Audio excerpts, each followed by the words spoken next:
Cause we on Sound check. YouTube. Okay. Let me see.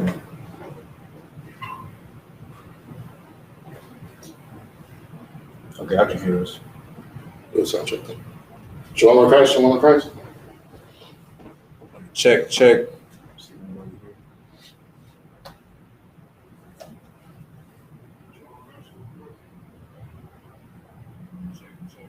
Yeah, it's the wild. Okay. All right, Shalom Yahweh Hashem Yahushai Barakatah to the brothers. Shalom Yahweh Shema Hashem Yahushai to the sisters. As you already know, today is Sabbath service. Salakia. Go ahead and read the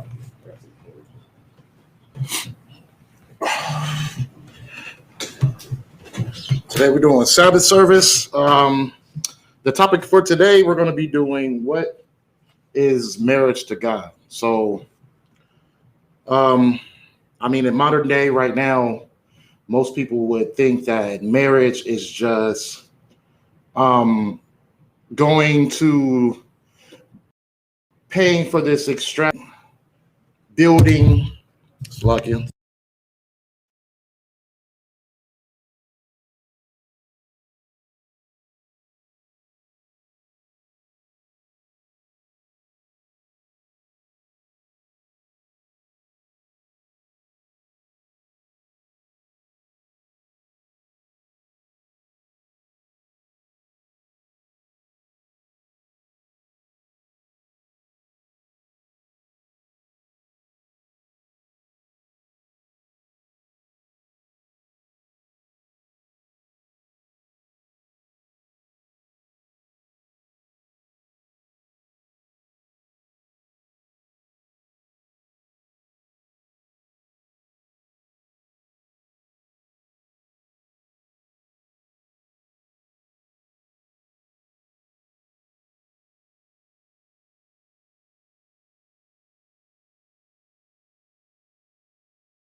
Awesome. Mute.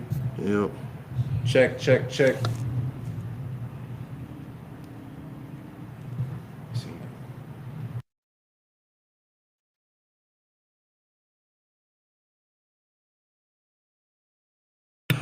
Okay, if any brothers and sisters that are watching, if you could put a 1 in the comments if you could hear us.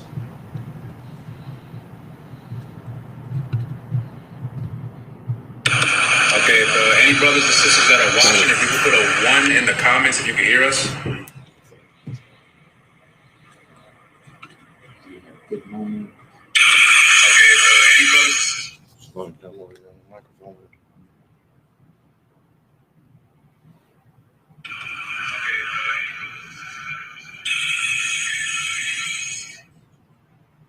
Okay, we're good. You good now? All right. Okay. Shalom Israel, Yahweh Hashem Yahushai Barakathum to the brothers, Yahweh Shema Thumb Hashem Yahushai to the sisters. I don't know if you guys were able to hear the intro, but today's class we are doing what is marriage to the Most High. What is marriage to the Most High? Today in modern day life, we would think that marriage is the bride, the groom, the family, the friends coming, dressing for the occasion, walking the aisle, saying I do, getting the rings, all that. That's not what marriage is in the Bible. That's not what the Most High defines as marriage. And we're going to get into that because people would, people will be afraid to commit with their significant other. They'll be afraid to commit with their significant other as far as doing the ceremony, but they won't be afraid as far as sharing bodies. You know what I mean? So this is a very important topic because, when we sit over here and we sleep with person after person after person after person, we're actually doing sin to the Most High because sex is marriage to the Most High. That's the closest you can ever be with somebody. That's the most intimate thing you can ever do with someone. That is becoming one with somebody. But, we'll leave it for the class. You got anything? Live, we'll just get started. I see a couple people tuning in. So we'll get started. So Amijin, just me and the brother up here.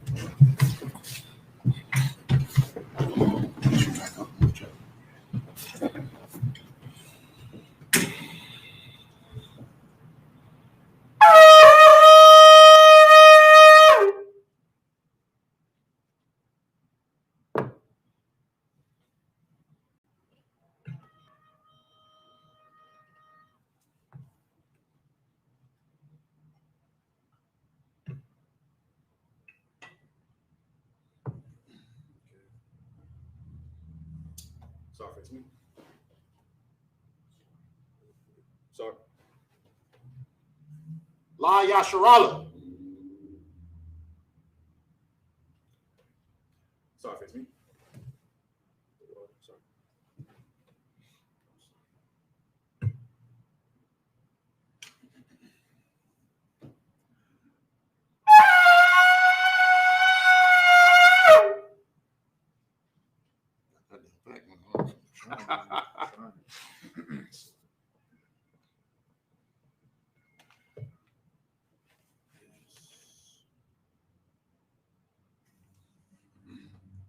Sorry, it's me.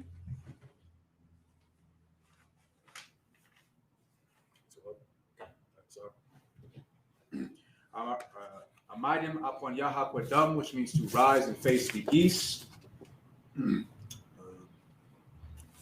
That's funny. Brothers, make sure your heads are uncovered. Sisters, make sure your heads are covered. We're going to start with the Lord's Prayer in the Hebrew.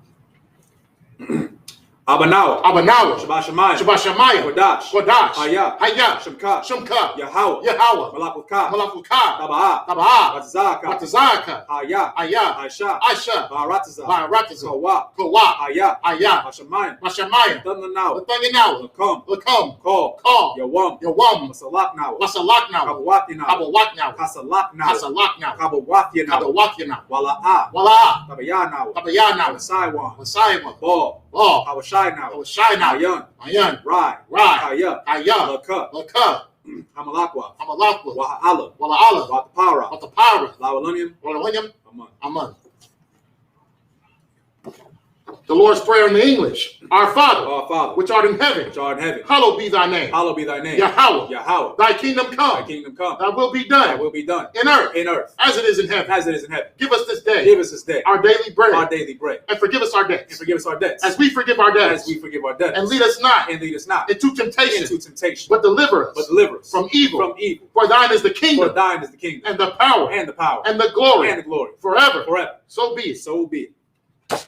A cock, which is the power in the Hebrew.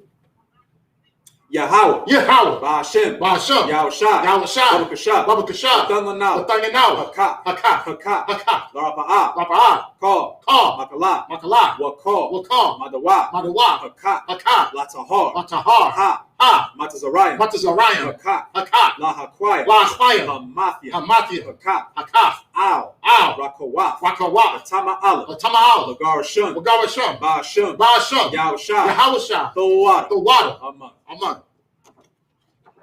Hakat in the English. Yahweh. Slaki. In the English? Oh, Slaki. Yahweh. In the name of Yahushua. In the name of Yahushai. Please. Please. Give us the power. Give us the power. The power to heal. The power to heal. All manner of sickness. All manner of sickness. And all manner of disease. And all manner of disease. The power to cleanse the lepers. The power to cleanse the lepers. The power to raise the dead. The power to raise the dead. The power against unclean The power spirits. against unclean spirits. To cast them out. To cast them out. In the name of Yahushua. In the name of Yahushai. Thank you. Thank you. So be it. So be it. The blessings in the Hebrew. Barakatah Yahweh. Barakatah Yahweh. Wa Yahushai. Wa Yahushua. Wa Mayaka Allah. Wa Ma'aka Allah. Wa Alahaya. Wa Alahayim. Matazab Ya'ah. Matazab Ya'ah. Alawap Yahana. Alawap Yahana. Ha Alawap Yahana. Ha Alawap Ha Yahana. Saranya. Ha Sarangim. Ha Kwatazayoya. Ha Kwatazayonim. Ha Kayayoya. Ha Kayayonim. Wa Akwafia. Wa Ha'awakim. Yahweh. Yahweh. Ba'ashem. Ba'ashem. Yahushai. Yahushua. The water. The water. Aman. Aman. The blessings in English. Bless you, Yahweh. Bless you, Yahweh. And Yahushua. And Yahushai. And Michael. And Michael. And the angels. And the angel. Commanding General Yahweh. Commanding General Yahweh. The general. The general. The captain. The captain. The officer. The officer. The trooper. The troopers. And the sisters. And the sisters. Yahweh. Yahweh. In the name of Yahushua. In the name of Yahushai. Thank you. Thank you. So be it. So be it. Psalms 121 in the Hebrew. Asha'ah. Asha'ah. Ayanya. Ayanya. Oh. Ahayim. Ahayim. Ayan. Hayam. Yaba'ah. Taba'ah. Isaiah. Isaiah. Isaiah. Isaiah. Ma'aim. Ma'aim. Yahweh. Yahweh. Aisha. Asha. Shemayim. Shemayim. Wa'ratazah. Wa'ratazah. Oh. Ah. Yathan. Lathan. Namawatz. Amawat. Ragalka. Ragalka. Oh. Yanawam. Yanawam. Yashamarka. Yashamarka. Na. Na. La'ah. La'ah. Yanawam. Anawam. Wala'ah. Wala'ah. Yashun. Yasham. Shawamar. Shawamar. Yasharala. Yasharala. Yahweh. Yahweh. Yashamarka. Yashamarka. Yahweh. Yahweh. Tazolka. Tazalka. Ayah. Ayah. Yanyamka. Yanyamka. Yawamam. Yawam. Hashamash. Yashamash. La'ah. La'ah. Yakaka. Yakaka. Wayarath. Yarath. Alayala. Balala. Yahweh. Yahweh. Yashamarka. Yashamarka. Call. Call. Rai. Rai. Yashamar. Yashamar. Athnapashka. Atnapashka. Yahweh. Yahweh. Yashamar. Yashamar. Taza'afka. Taza'apka. Wabawa'afka. Wabawa'apka. Ma'ita. Ma'ata. Wa'ai. Wa'ai. Awalum. Awalum. Psalms 121 in the English. I will lift up mine eyes unto the hills. I will lift up my eyes unto the hills. From whence cometh my help? From whence cometh my help? My help cometh from the Lord. My help cometh from the Lord. Which made heaven and earth. Which made heaven and earth. He will not suffer thy foot to be moved. He will not suffer thy foot to be moved. He that keepeth thee. He that keepeth thee. Will not slumber. Will not slumber. Behold. Behold. He that keepeth Israel. He that keepeth Israel. Shall neither slumber nor sleep. Shall neither slumber nor sleep. The Lord is thy keeper. The Lord is thy keeper. The Lord is thy shade. The Lord is thy shade. Upon thy right hand. Upon thy right hand. The sun shall not smite thee by day. The sun shall not smite thee by day. Nor the moon by night. Nor the moon by night. The Lord shall preserve thee. The Lord shall preserve thee from all evil. From all evil. He shall preserve thy soul. He shall preserve thy soul. The Lord shall preserve thy going out. The Lord shall preserve thy going out. And thy coming in. And thy coming in. From this time forth. From this time forth. And even forevermore. And even forevermore. Psalms 83 in the Hebrew. Alahayim. Alahayim. All. Tamayah. Tamayah. Laka. Laka. All. Lakarash. Lakarash. All. Tashakwat. Ashakwat. All. Kaya. Kaya. Hana. Hana. Abiyabika. Abiyabika. Yeah. Salakia. Yahama. Yahama. Yawan. Yawan. Ra'ash. Ra'ash. Al. Al. Yamaka. Yamaka. Ya'ayamwa. Ya'ayamwa. Sawada. Sawada. Wayata. Wayata. Ya'itazawa. Ya'itazawa. Al. Tazapawanyika. Tizapawanyika. Marwa. Amarwa. Lakawa. Lakawa. Wanakakida. Wanakakida. Wagoya. Wagoya. Wala'ah. Wala'ah. Azakar. Asakar. Shum. Shum. Yasharala. Yasharala. Awada. Awada. Kaya. Kaya. Na'itazawa. Na'itazawa. Laba. Laba. Yakadwa. Lakabwa. Al-Yaka. Abika. Barayath. Narath. Yakarathwa. Yakarathwa. Alayah. Ayla. Adawam. Adawam. Wa. Yashamai. Yashamai. Alayam. Adawam. Mawahaba. Waba'aba. Wahagarian. Wahagarian. Gabal. Gabal. Wa'ayam. Salakia. Wa'aymawan. Wa'aymawan. Wa'amalak. Wa'amalak. Talashath. Talashath. Am Yeshabia. Am Yeshabia. Tazawar. Tazawar. Gum. Gum. Ashawar. Ashawar. Alawat. Alawat. Imam. Imam. Hayawat. Alawat. Zarawai. Zarawai. Bunya. Abanya. Lawat. Wat. Salah. Salah. Aisha. Aisha. Laham. Laham. Kamadya. Kamadya. Kasaya, Kasaya, Sara'a, Sara'a, Ayabyan, Ayabim, Banakal, Banakal, Salakia, Kwayashwan, Kwaiwashwan, Salakia, Nashamadwa, Nashabo, Bayan, Bayan, Dara, Dara, Hayawa, Iowa, Daman, Daman, La'a, La'a, Dama, Dama, Shaitamwa, Shaitamwa, Lada, Lada, Yamawa, Namwa, Kaira, Kaira, Wakaza Abba, Wakaza Abba, Wakaza Ba, Wakaza Ba, Wakata Zol, Wakata Zol, Manai, Manai, Call, Call, Nasa Yakamwa, Nasarakima, Ashar, Ashar, Amarwa, Amarwa, Salakia, Narayasha, Narashwa, Lenawa, Nanawa, Ath, Ath, No, Nawath, Nawath, Alahaya, Alahaya, Alahaya, Alahaya, Shayatamwa, Shaitamwa, Gogala, Gogla, Kakwash, Bakwash, Lapunya, Lapunya,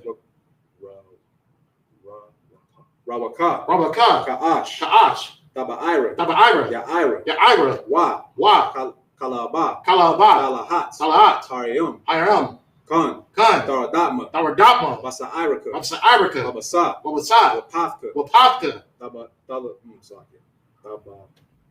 Tabahalam, Tabalahum, Mala'a, Malaa, Hanyahum, Anahum, Kuala One, Kwalahum, Waya, Waya, Kwashwa, Kwashwa, Shamka, Shamka, Yahawa, Yahawa, Yabashwa, Babashwa, Aya, Aya, Bahawa, Bahawa, Ayai, Ayai, Waya, Waya, Kaparwa, Kaparwa, Waya, Waya, Badwa, Abawa, Waya, Waya, Dayawa, Daiwa, Kaya, Kaya, Ata, Ata, Shamka, Shimka, Yahawa, Yahawa, Labaka, Labaka, Al Yawan, Alawam, Al, Al, Call, Call, Parasa. Hiarataza. Psalms 83 in the English.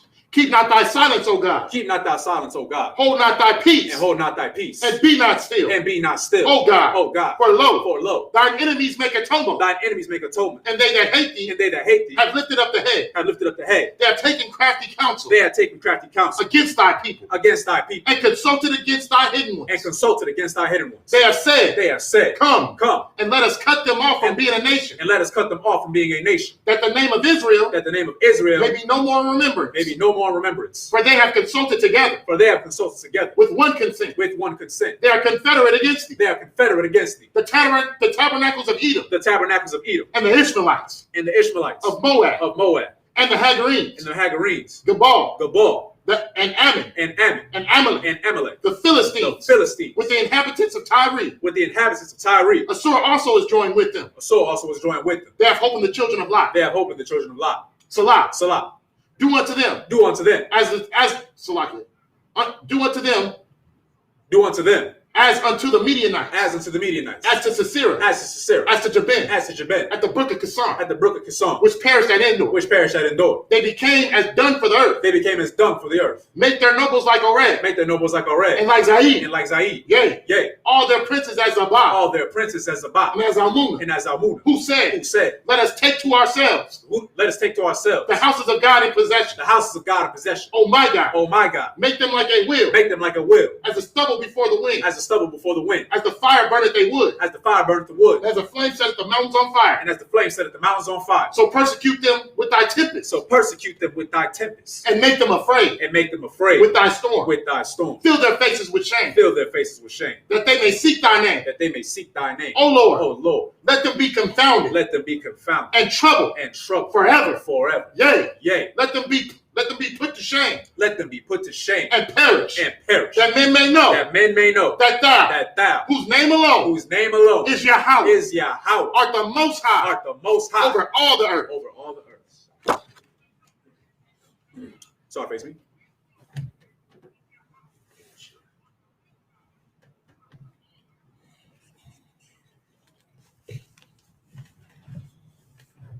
All right, let's give the Most High a hand.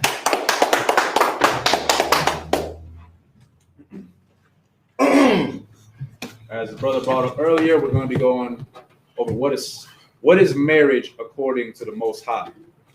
And we're going to be starting with Genesis chapter 19, or Salakia, Genesis chapter 29, verse 15. We're going to be going over the accounts of Jacob, Rachel, and Leah. We're going to get into what is marriage according to the Most High. So Genesis chapter 29, verse 15. And we're going to be going over the first 7 verses in the Hebrew, and then we'll go over it in English and break it down.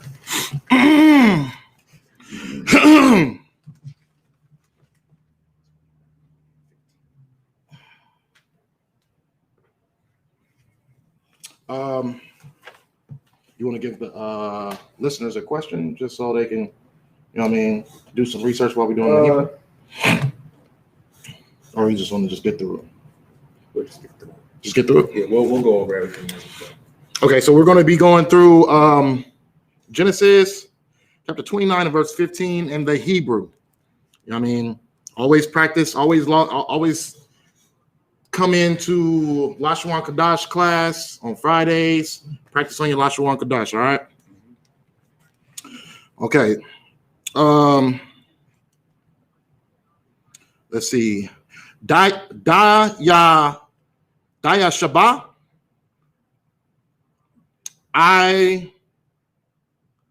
Salakia. I'm a ka.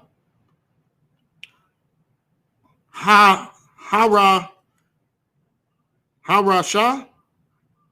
Yama Yaima. Daya Hamara.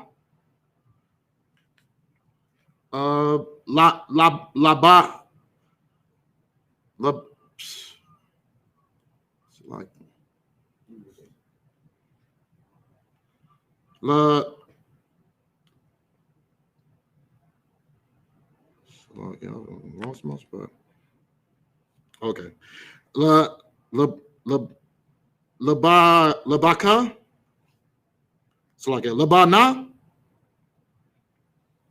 Laya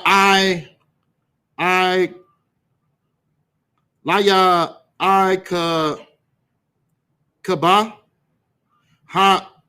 Haba ya Haba ya ha. Haba ya a. Haba ya a. Aha. Ahaya. Ataha. Da I ba r. The I ba r. Danaya.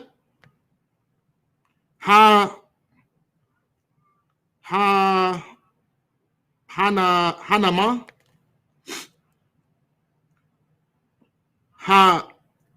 Haga ya arha. La Maha Yama.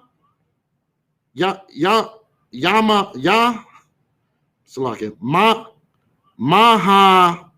Maha Yama Shaba. Rata R.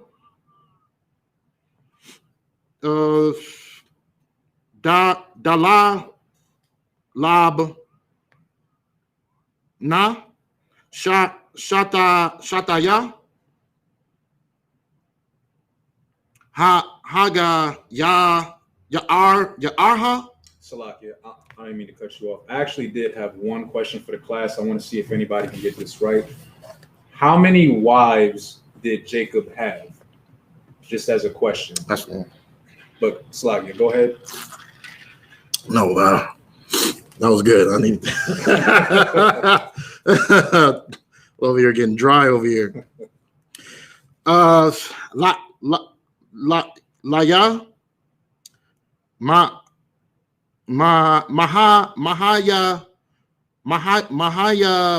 Masha Shaba Rata Dayar Dalala Bana Shataya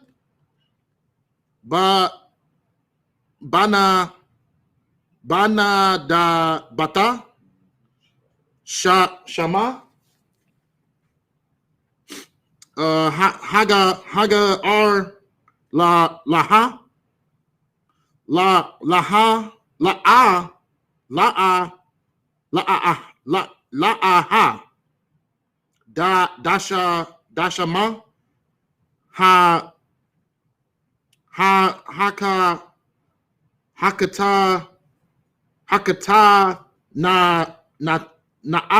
Naha Aha R Slakia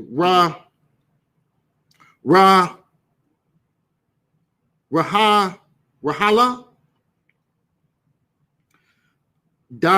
I Ya Na Ya La A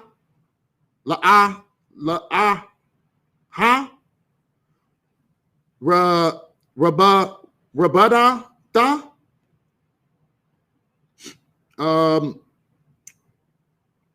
Dar Hala Dahala Hayata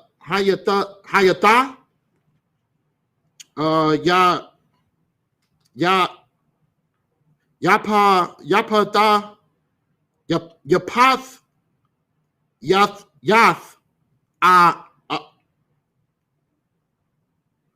Ara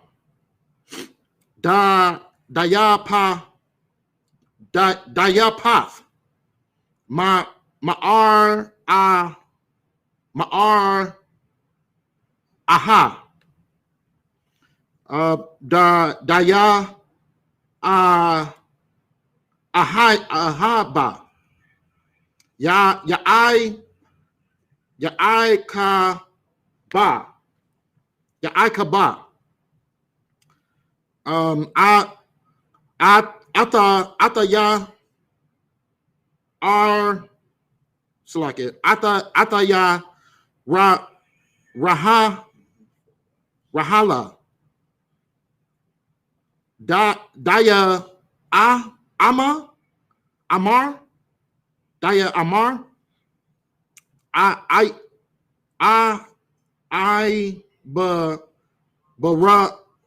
Baran Shaba I Shana Yam Bara Allah Bata La Akata Na'a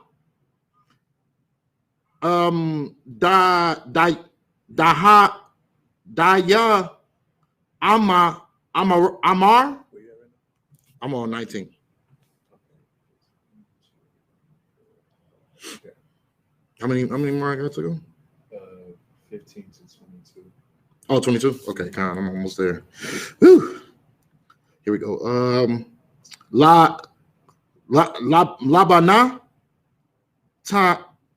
Tadaba Ta I'll select it.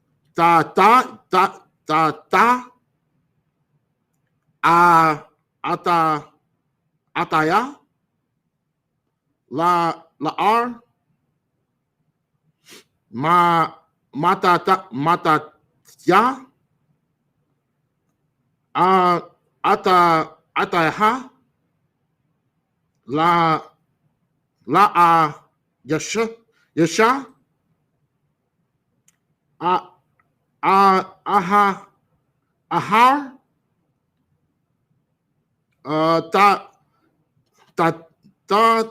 Taya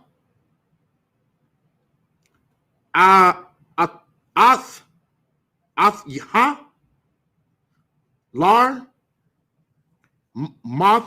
Motha Athha La Yash Ahar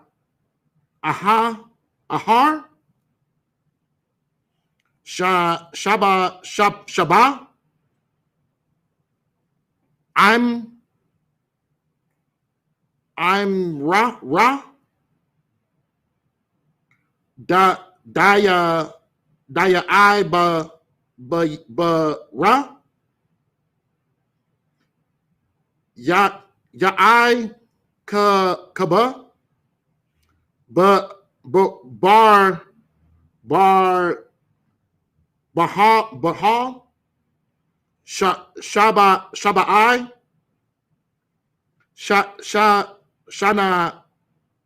Shana Yam. Daya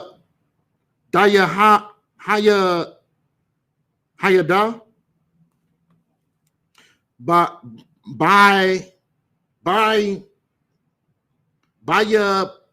na Yaka. But Baya Mayam. Aha Yar Yum. Aha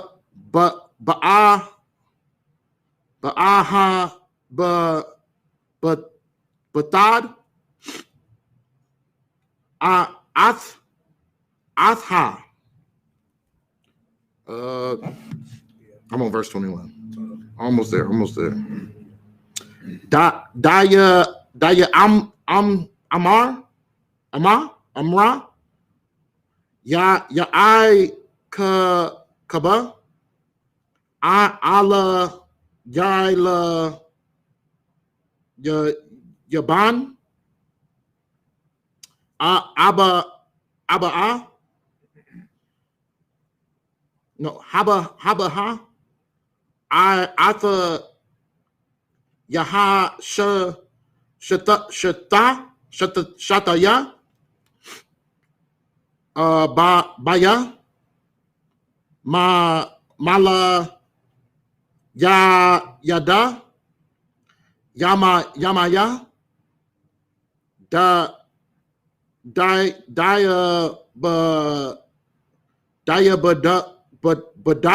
Badaya Baha.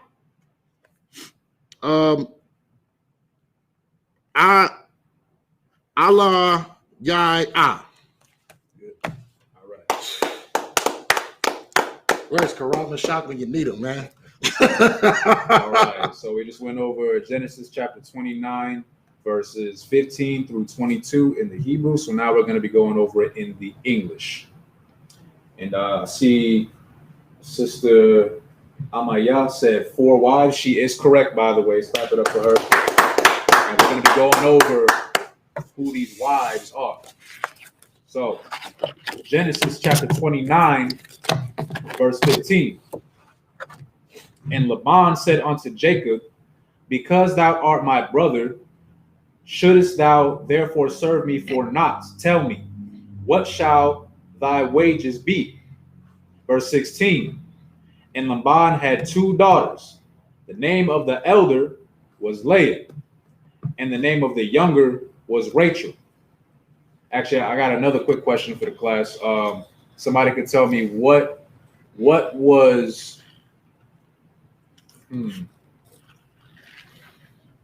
where was Jacob coming from to be where he is right now? He's talking to Laban. See if anybody knows. If you do, just put it in the comments. And the name of the younger was Rachel. Leah was tender-eyed, but Rachel was beautiful and well-favored. And Jacob loved Rachel and said, I will serve thee 7 years for Rachel, thy younger daughter. Keep that in mind real quick. And Laban said, it is better that I give her to thee than that I should give her to another man. Abide with me. And Jacob served 7 years for Rachel, and they seemed unto him but a few days, just to signify how much Jacob loved Rachel. So, like, if I may too, like, our custom, like, if you know what a man's relationship is with his daughter, this is this scripture is showing you exactly what Jacob was willing to do to be in marriage with another man's daughter. You know what I mean? And if you know a man's relationship with his daughter, it's hard for a man to just, you know what I mean, Exactly. hand his daughter over to the next man. You know what I'm saying? Like, we have that, you know what I mean? It's our job to protect our women. You know what I mean? Exactly. It's literally in our DNA to protect our women. So, you know what I mean? You're not just going to just be like, oh yeah, well, you like him? Okay, go ahead and marry him. That's a man that doesn't even love his daughter. You know what I'm saying? You're going to try to make sure that your daughter finds the best man that could ever, you know what I mean? Like, oh yeah, well, when you look at him and you see the way that he lived his life and what he does, like you're gonna try to make sure that he's everything and more. You know what I'm saying? So the fact that Jacob is working to, you know what I mean, working 7 years for his daughter, the woman that he chose, like, you know what I'm saying, it's just showing you like how intense it is to be able to choose a woman when her father isn't protecting her. You know what I'm saying? Like, what do you call it? A dowry? A dowry. Like, it's not, you don't just like, it's not marriage is not just within the ceremony. It's about what a man is willing to do or give to he's sacrificing to be with this woman. You know what I mean? He's sacrificing to not just, you know what I mean? Right now in this day and age, it's effortless to lay with a woman. You know what I mean? Exactly. It's effortless. It's effortless to lay with the woman. You don't need anything. All you just need is, you know what I mean, to show up, pretty much. So at this time period, yeah, you know, at this time period, you know what I mean, you couldn't just lay with anybody you wanted to. You know what I mean? Men protected their daughters. Men gave you a certain duty. If you wanted to have my daughter, if she become of age, you know what I mean? If she become of age and she is ready to be married, you're not just going to just come with your physical appearance and look good and just think that you're going to take my daughter. No, you're going to work for what you want. You want my daughter? You want to take away my position as far as protecting her? Shalom says, you want to take my position as far as protecting her? You're going to work for this. You're going to go out of your way. And Laban gave Jacob 7 years of work. He had to stay and put in the work to get his daughter. And we're going to get into a little bit what happens in that situation. But as far as what his job was, 7 years. 7 years. Most people can't do anything past a month. You know what I mean? Jacob had 7 years that he had to dedicate to Laban as far as, you know what I mean, putting in the work for him just to be able to take his daughter's hand in marriage. You know what I mean? And what we would call it today is, as far as what we do in ISUPK, we call it courting. Mm-hmm. You know what I mean? It doesn't take 7 years, but we're taking that time to get to know this person. Okay, you're going to be around this person. You're going to see this person's characteristics. You're going to see the good and you're going to see the bad. You're going to see them in their attitude times and you're going to see them in their jolly times, or when they feel at their happiest moments. You're going to see everything about them, and you'll get to decide during that time period whether if this is the person you want to be with forever. Because once you lay with that person, you are with them forever. That's it. You're with them forever. That's the person you choose to be with and that you're going to deal with forever. Salaki. No, you too wild. We're going to keep going. We're on, let's see, 20. Yeah, verse 20. Genesis chapter 29, verse 20.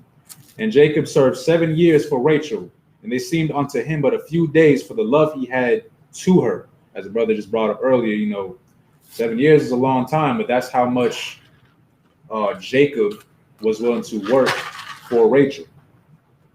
And Jacob said unto Laban, give me my wife, keyword wife, for my days are fulfilled, that I may go in unto her.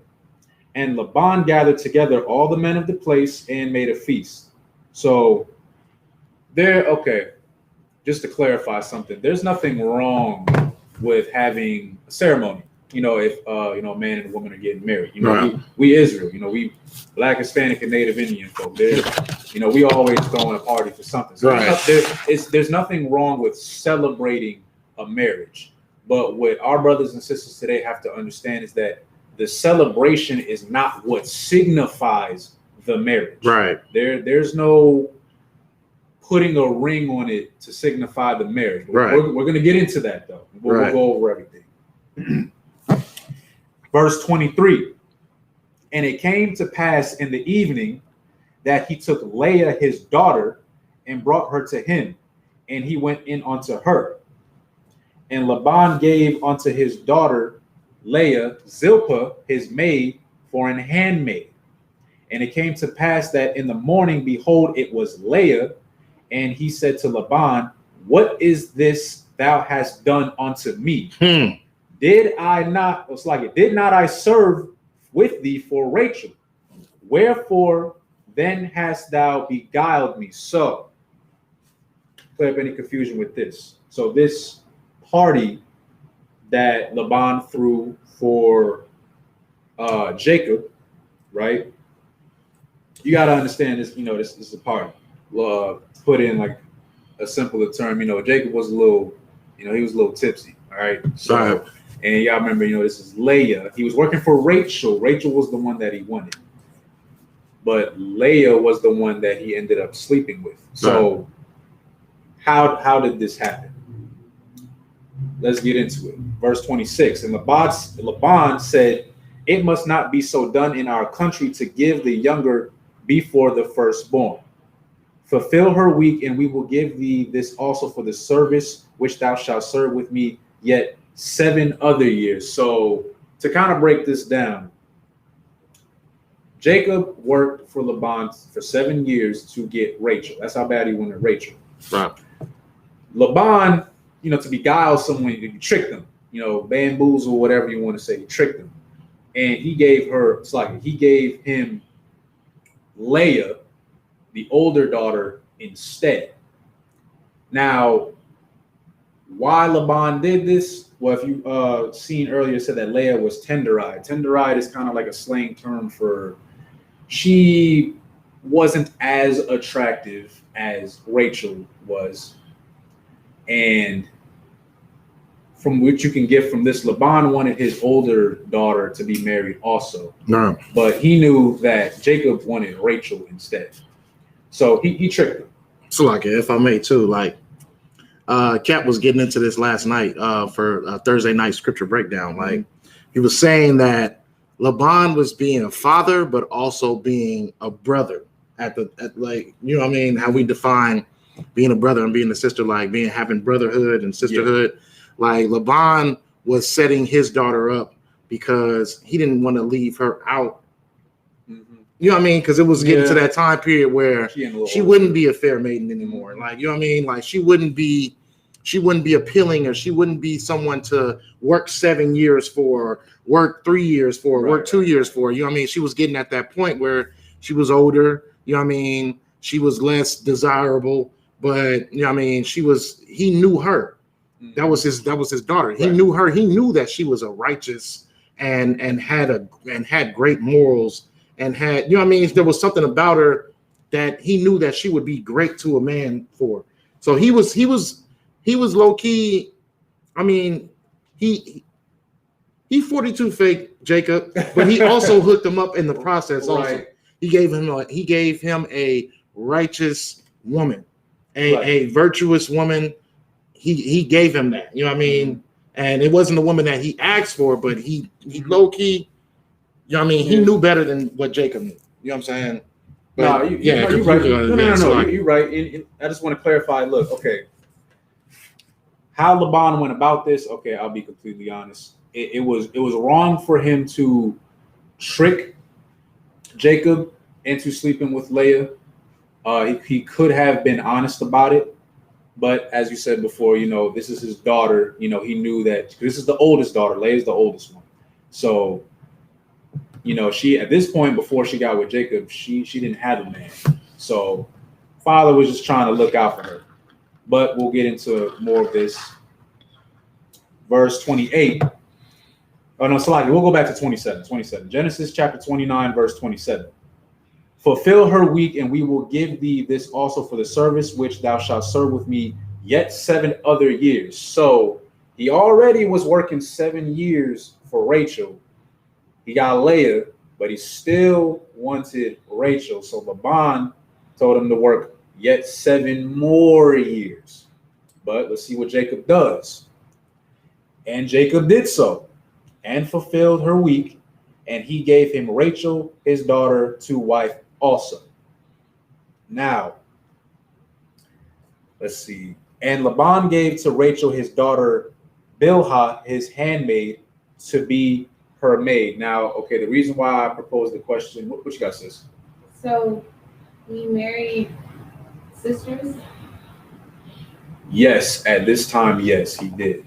Okay. So that's allowed? You know what? Okay, I got you. I got you right now. I just thought it wasn't allowed. Right. Right now. Let me see if I can find it real quick, because there is a scripture for that. Uncovered. No, it's to vex. Let me see. I'm glad you asked that question.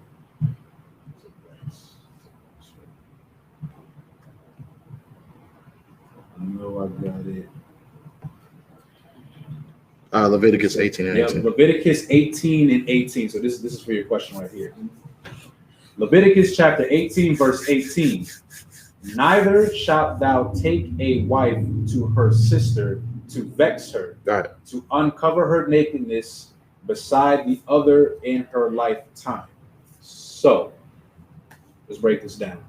At this time period in Genesis, yes, Rachel and Leah were sisters. These are both Laban's daughters. Right. Jacob did wife both of them. Now, Salakia, the scripture for remember the times of old. I can't remember. You talking about for our learning. Oh yeah, for our learning. Yeah, Khan. Sorry, if you could get that from me real quick. Khan, I got you. So it says, neither shalt thou take a wife to her sister to vex her. To vex is, like make jealous, her emotions are being played with. Mm-hmm. To uncover her nakedness beside the other in her lifetime. Keyword lifetime. So a brother today, let's say, okay, he has a wife. That sister has an actual biological sister. Mm-hmm. In her lifetime, he is not supposed to wife up her sister, her biological sister also. Right. In her lifetime. Let's say for whatever reason, though, sadly, let's say the sister may pass on, right? She is no longer here. It is not unlawful for that brother to take the sister as his wife now, because now it is not in her lifetime, if that makes sense. Mm-hmm. Okay, and you got the one. No, it's Romans 15 and 4. Mm-hmm. And this is why I said, like, during this time period, this is in Genesis. And it's Romans chapter 15, verse 4. It's like you. No, you're good. You want to just read from here? Oh, yeah, I can do that. Yeah. The book of Romans chapter 15 and verse 4. For whatsoever things were written aforetime were written for our learning, that we through patience and comfort of the scriptures might have hope. Exactly. So this is Genesis, right? This is the first book. This is in what Christians will say today, the Old Testament. Mm-hmm. So as it said, did you read it one more time for me? The book of Romans chapter 15 and verse 4. For whatsoever things were written aforetime were written for our learning. For our learning. So this is an example as to why you shouldn't take biological sisters as your wives. Right. For the sake of class, I won't have enough time to get into what exactly happens, but to briefly go over it, Leah and Rachel, they had, you ever heard that term, sibling rivalry? Mm-hmm. that's pretty much what happened with them. They were competing for Jacob's attention all the time. Right. And Rachel was the one that Jacob originally wanted, and she was the beautiful one. And Leah, she kind of got kicked to the curb a little bit. So it caused a lot of tension. They were constantly trying to compete for Jacob's attention, which is why brothers today should not take like actual biological sisters Right. to wife. If that answers your question, what you got? But is it wrong? Is it wrong? So like if I may too, it's wrong on the sense of because you know the outcome of the situation. You know what I mean? Like it's because they're going to it says that you shouldn't take on a woman's sister to vex her, but it's automatically going to vex her if you do take her sister, because it's always going to go through her brain. What is he seeing her? Why is she better than me? Why is he spending more time with her? Oh, why is he doing this for her? Why? It's like, you know what I mean? It's like that sibling rivalry thing that the priestess was just talking about. Like it's automatic. It's automatic. I don't want to say warfare, but it's automatic. Like, damn, the word is like It causes tension. Yeah, like they're battling each other off of, you know what I mean? Oh, I do this better than you. I'll do this. That's just how we do as siblings. You know what I mean? Who's the better one at this? Who's the better one at this? You know what I mean? And for women, it's way more thicker than that. You know what I mean? Like, So it's not against the law, it just wouldn't be wise. it is against the law. It is against the law. This is Yeah. So this is against the law. So for brothers, don't do this. Yeah. So you should not So be with. after this, it tells you eventually that it should not have happened. Well, I mean, it says it right there. Okay. Well, the vexing thing, that's just common sense. They're going to be vexed. When this record between Jacob, Rachel, and Leah, not only is it a responsibility for Jacob, but it's also an example between Leah and Rachel. Like, the Lord had to make Rachel barren just because of how much favoritism that Jacob gave to Rachel. You know what I mean? She couldn't have kids, but Leah was the one whose womb was open. She was pushing out child after child after child after child, and Rachel couldn't push out a child because he wasn't treating Leah with the same. He's supposed to treat his wives with the same respect, with the same, you know what I mean, dignity. Yep. And you know what I mean, he was treating Leah like she was like, you know what I mean, like I got tricked into you. Yeah, I got tricked into you. I didn't even want you. And Salakia, if I could, you gotta imagine how Leah must have felt. Right. You know, she probably like, damn, Right. You know, he only cares about Rachel. Salakia, Right. if I could, I'm actually about to read that right now. Right. In Genesis chapter 29, verse 30. And he went in also unto Rachel. This is when he made Rachel his wife. And he loved also Rachel more than Leah, and served with him yet 7 other years. And when the Lord saw that Leah was hated, he opened up her womb, just like how the priest just brought up. But Rachel was barren. So the Lord didn't like that. You know, he evened the playing field. Now, earlier, a sister, I proposed a question. Sister answered it, said that Jacob had 4 wives. So we're going to get into his 4 wives. We always hear about Rachel and Leah. So it's that common misconception, okay, he was just for Rachel and Leah, but he did have 2 other wives in this account. And these wives were, Salakia, were their handmaids. In Genesis chapter 30, verse 4. And she gave Bilhah, her handmaid, to wife, and Jacob went in unto her. So that's number 3, Bilhah, which was, I believe, this was Rachel's handmaid. Right. Then also in Genesis chapter 30, verse 9, when Leah saw that she had left bearing, she took Zilpah, which was her handmaid, and gave her Jacob to wife. So Jacob really had 4 wives. He didn't just have 2.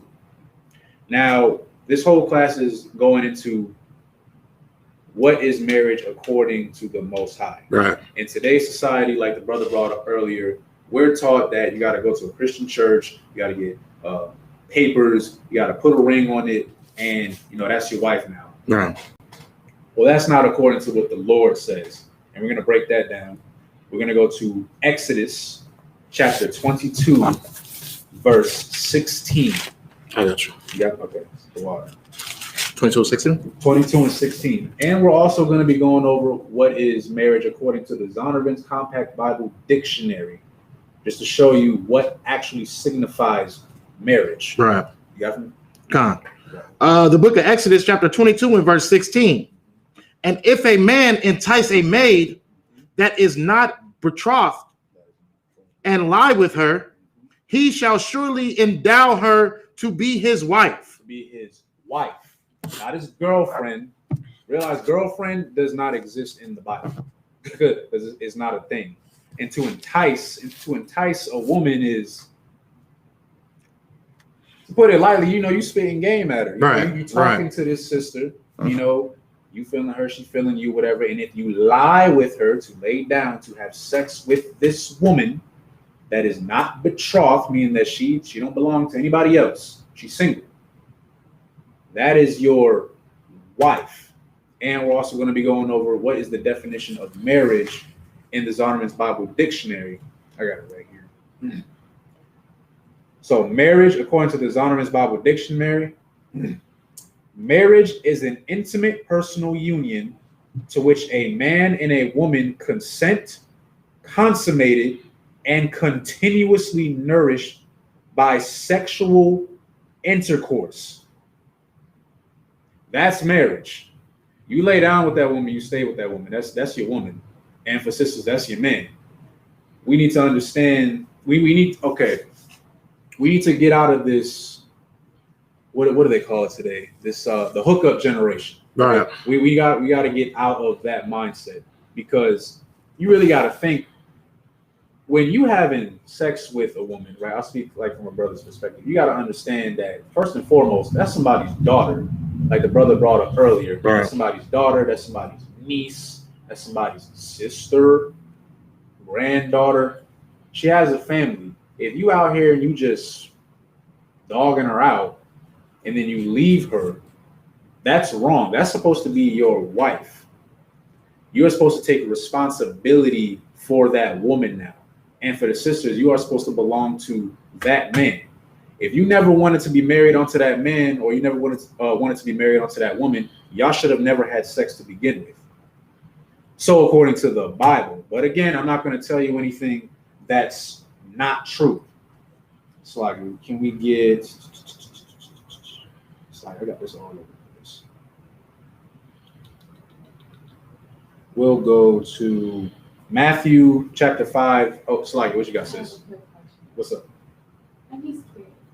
If the man dies, I'm glad you brought that up. I got you. It's going to be Romans chapter 7, verse 3. That's actually a good question. Can the sister remarry? So she's asking if a woman is married, like if she's widowed, like if her husband dies, can she remarry? It's politics in that too, but I'll let you.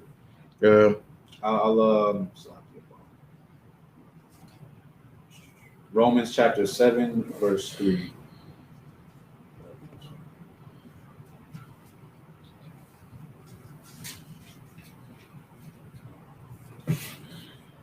Okay.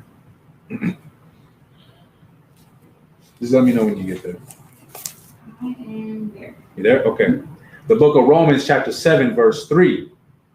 So then if, while her husband liveth, she be married to another man, she would be called an adulteress. So if her husband's alive and she decides to go sleep with another man, she would be an adulteress, aka a whore, which is unlawful according to the Bible. But if her husband be dead, if she's widowed, she is free from that law, so that she is no adulteress, though she be married to another man. So if for whatever reason, you know, your husband sadly passes on, I mean, you don't have a husband anymore. You're not married. You are free from that law. You can remarry, but only if your husband passes on. Right. Your husband literally got to leave this earth for you to remarry. That is the only exception. So according to the Bible, if that answers your question. So like, if I may also, like, Ruth, she was married. Her husband died. You know what I mean? Yep. And she married Boaz. So I think it's a custom that we would have to take on the what is it when you die and you leave something behind, the inheritance. I think I have to get with Cap with that, but I think that you will have to take the inheritance of the person, but I'll have to get with Cap with that, and I'll let you know about that next week. But yeah, when your husband dies, you can get remarried. You know what I mean? But that's the only exception, though. So there is no a woman having multiple husbands in the Bible. That's not a thing. Right. But also want to get into the responsibility that brothers need to take when you have a wife. So we're going to go to Matthew chapter 5, verse 32. I'll give everybody just a second to get there first. You want me to get it for you? I got it right if you want to read from here. Matthew chapter 5, verse 32. Actually, no, Salakia. We'll start 31 and 32. Salakia. All right. You want me to get it right now? Just let me know when you get there, sis. I'm here. You there? Okay, go ahead. All right, the book of Matthew, chapter 5 and verse 31. It hath been said, whosoever shall put away his wife, let him give her a writing of divorce of divorcement. Verse 32. But I say unto you, that whosoever shall put away his wife, saving for the cause of fornication, causeth her to commit adultery, and whosoever shall marry her that is divorced committeth adultery. So, to break that down, what is fornication? Just a genuine question before I answer it. Let me see if anybody can get it. What is fornication according to the Bible? See if anybody got it online. Fornication according to the Bible.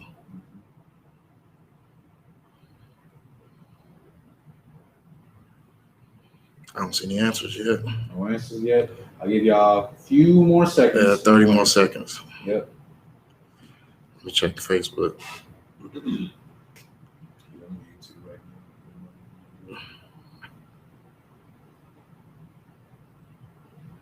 Nope. Right, so nope, ain't nothing. Okay, so fornication is unlawful sex. Right. So it says, but I say unto you, first and foremost, this is Christ speaking, by the way.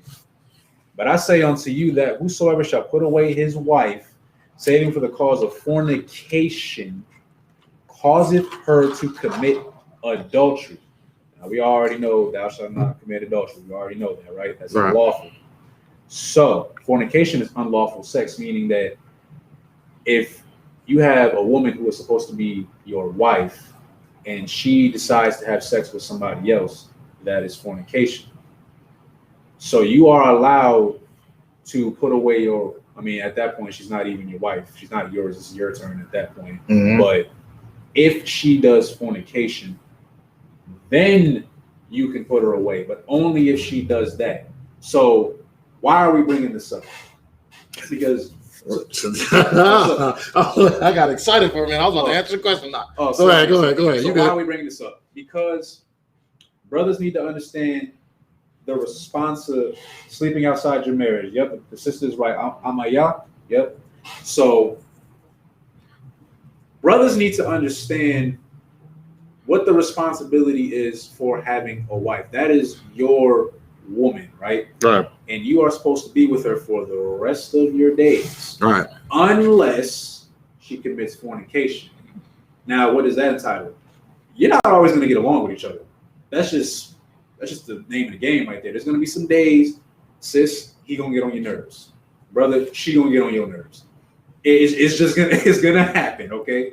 But don't let it be something that breaks the bond between y'all. Right. That's your husband. Right. That's your wife. Y'all got, kids, or Lord allowed, y'all will have kids in the future. You're supposed to have a family. Right. Marriage is honorable in all things. Right. The Lord said that, I believe, in Hebrews. Salakia. I got too many damn notes. Hebrews 13:4, man, marriage is honorable of all things. The Lord wants you to have an everlasting marriage.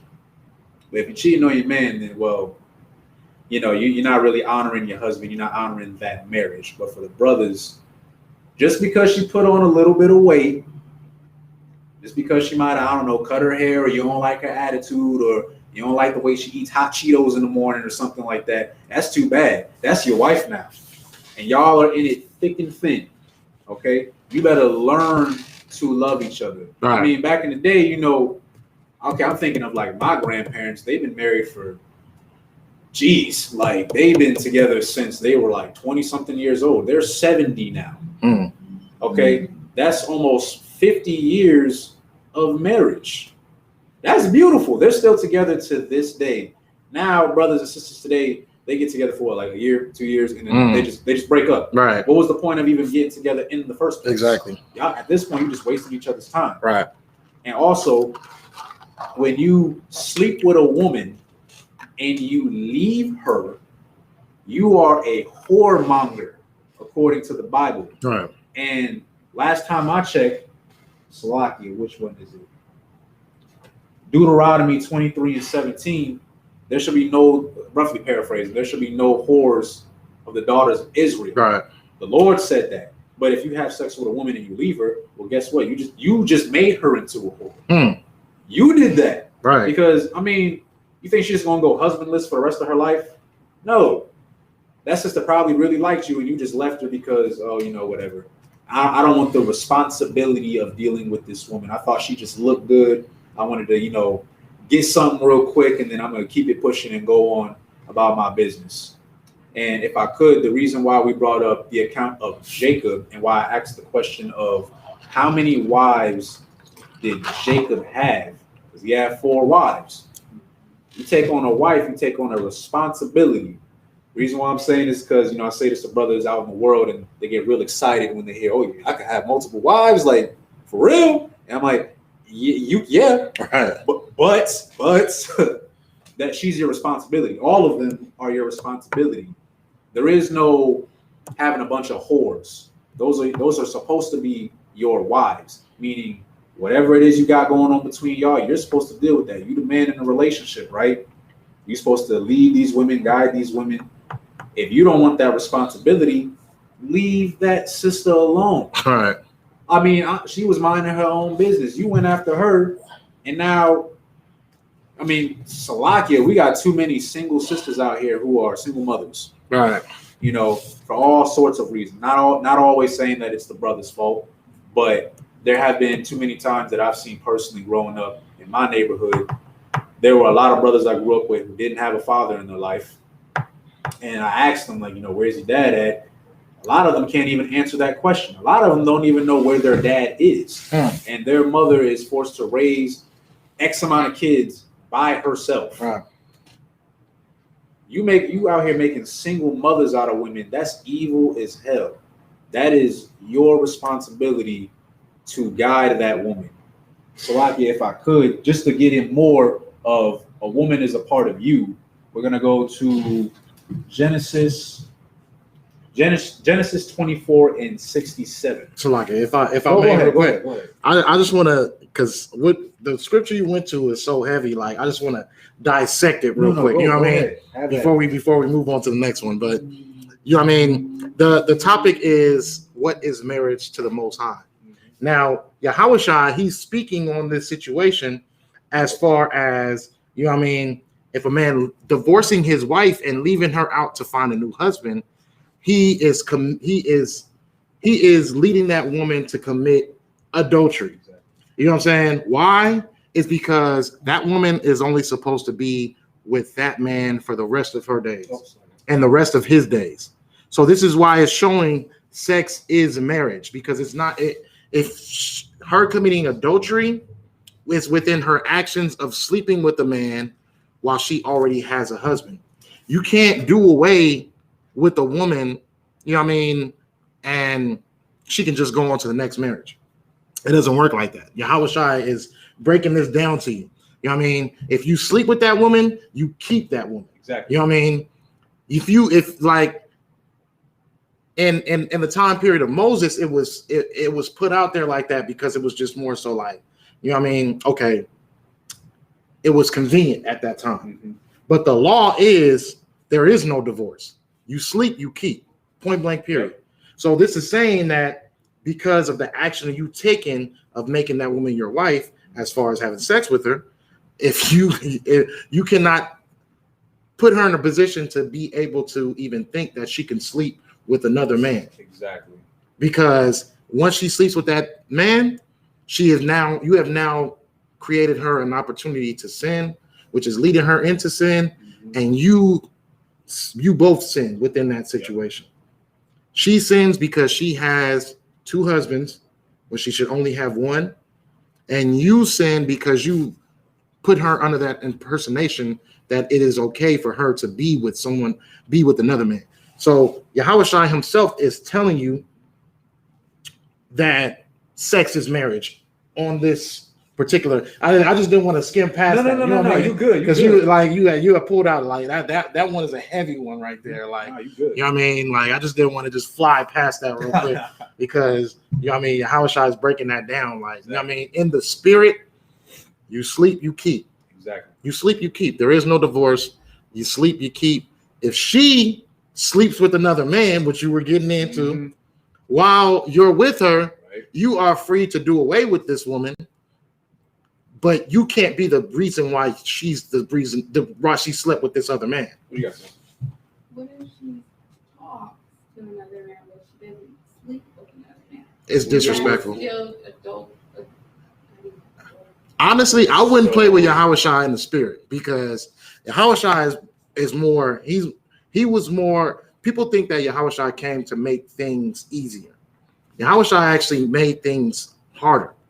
So when you do things in the spirit, like say, if I was to look at a woman, and think to myself, like, man, like if I'm imagining sleeping with her and having sex with her, that's pretty much me doing it. I'm glad you brought that. If I look at another man's wife and I look at her like, you know what I mean? Oh, damn, like she's just, and I'm just getting images in my head of us doing things and I'm lusting, and then I'm committing a sin of adultery because I'm imagining me with another man's wife. Regardless of how beautiful she is, I'm committing a sin. That's what Christ did.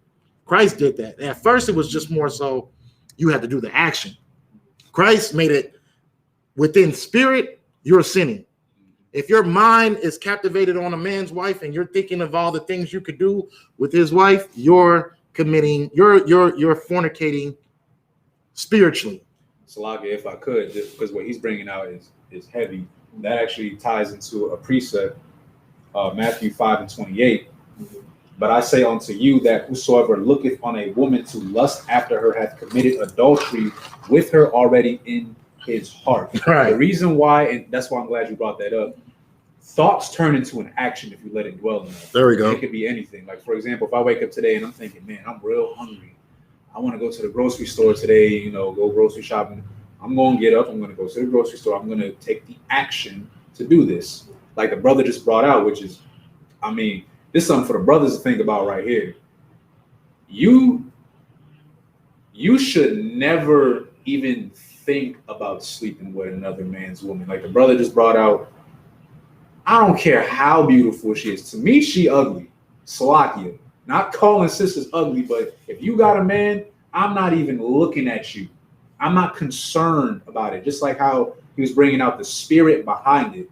I know you proposed the question of, okay, if a woman who's married, right? If she talks to another man, you got to understand the spirit behind that. Why is she talking to this man? Now, there's nothing wrong with like greeting a brother, like, oh, you know, shalom on Christ, sir. Right. There's nothing wrong with that, you know. But we're talking about like talking, like if you're texting this brother, if you're meeting up with this brother, flirtatious, being flirtatious or being promiscuous. You're not now. You might not be having sex physically with this man who is not your husband, but you are entertaining the idea of it. And first of all, that brother shouldn't even be entertaining it either. But it's the spirit behind it. It's alluding to the sex before it happens, because that's usually what happens in the world today. A sister who's married, I mean, I see it all the time. She'll have a guy friend. First of all, that ain't your friend. He's just waiting for his chance to get at you. And Lord and behold, she presents that chance. Because a sister who is married faithfully, she's not going to entertain any other brother. She won't speak to another brother unless she absolutely has to, depending on what the situation is. Right. Other than that, the only man she worried about is her husband. That's it. So she's not even allowing for that spirit to come upon her like, oh, you know, it's cool to talk to me when my husband's not around, or you know what, my husband not here, so I don't know, I think this brother kind of handsome. I'm just gonna go talk to him. You know, I'm not gonna do anything. It's the spirit behind it. Right. Same thing as going back to Matthew 5:28. You're committing, for brothers especially, you committing adultery already in your heart. You're imagining having sex with another man's wife. You're already committing adultery in your heart, your mind. Right. And you let it dwell enough. Guess what? That thought is going to turn into an action. Before you know it, you're gonna start trying to find ways to talk to her. You know, oh, I mean, you know, I'm just gonna holler at her at work. You know, no big deal. Oh, you know, I just got a number. It's not no big deal. And it just keeps building and building and building. But you know what you're doing, though. That demon in your head is telling you just keep going. Before you know it, you already sinned. So like, if I may also, like, same thing with like, okay, we're not supposed to eat pork. Say I eat some vegan pork, bacon, or some imitation pork bacon, or imitation crab, or, you know what I mean? I'm not specifically eating those unclean things, but I'm in the spirit of eating them. You know what I mean?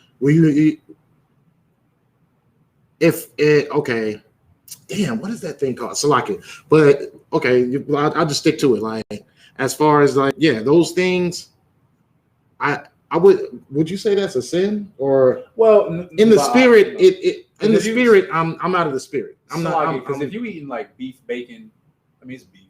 Yeah, I mean, you're fine. But no, if I'm trying to replicate shrimp or pork bacon, like if I'm eating like an imitation, like if I'm like eating, like I'm trying to get the savoring of it. I'm trying to get the taste of it, the texture of it, but I'm not specifically eating that. In the spirit, I'm being unlawful because I'm trying to get that experience.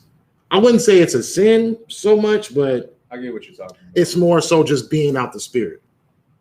Like it's not a sin to eat Thanksgiving food, but eating it on that specific day and at that specific time it's a sin. You know what I mean? But if I eat it like the week after or the day after or something like that, it's not in the spirit, but it's not so much a sin. You know what I mean? If I can put it in that type of term. I mean, no, you're right. Like, you got to ask yourself, like, why are you doing whatever it is that you're doing? We're pretty much getting into the, okay, I could speak from personal experience. Slaggy, sis, what you got? That's like giving your child a birthday present a week before their birthday. You gave it to them. Yeah, that's a good analogy. Yeah, you know what your intentions were. You're trying to find a way around. Yeah, you're like, oh, well, I didn't give it to him for his birthday. Right. I just bought him something a week before because just because. Yeah, you're trying to work around that. Right. You know what I mean? That's why Christ makes it like very difficult for you. Like, right. I'm not just gonna judge you by what you do in your actions. I'm gonna judge you by your spirit. You know what I mean? Exactly. So just always just try to keep a clean spirit. Stay away from things that would seem unlawful. Right. You know what I mean? Even if it's not particularly oh, that specific day or that specific time, just stay away from it. You know what I mean? So, And Salakia, just kind of get a little bit back on topic of right. what is marriage according to the Most High and the importance of it. I actually said the wrong one. We're gonna go to Genesis chapter 2, verse 24. This is Adam, and it says, "Therefore shall a man leave his father and his mother, and shall cleave unto his wife, and they shall be one." That's why we always have a saying, your wife is a part of you. You can't just do away with her just because. And kind of going back to what you were bringing up earlier in class, brothers, when it's the woman in our family, a little sister or whatever, we get very, very protective of her. We don't want her to just be with any dude out there, and we're very stern and strict on her because Salakia, we were all in the world once. We know how brothers in the world think, right? We don't want our sister or a woman in our family to be taken advantage of because we know what's out there.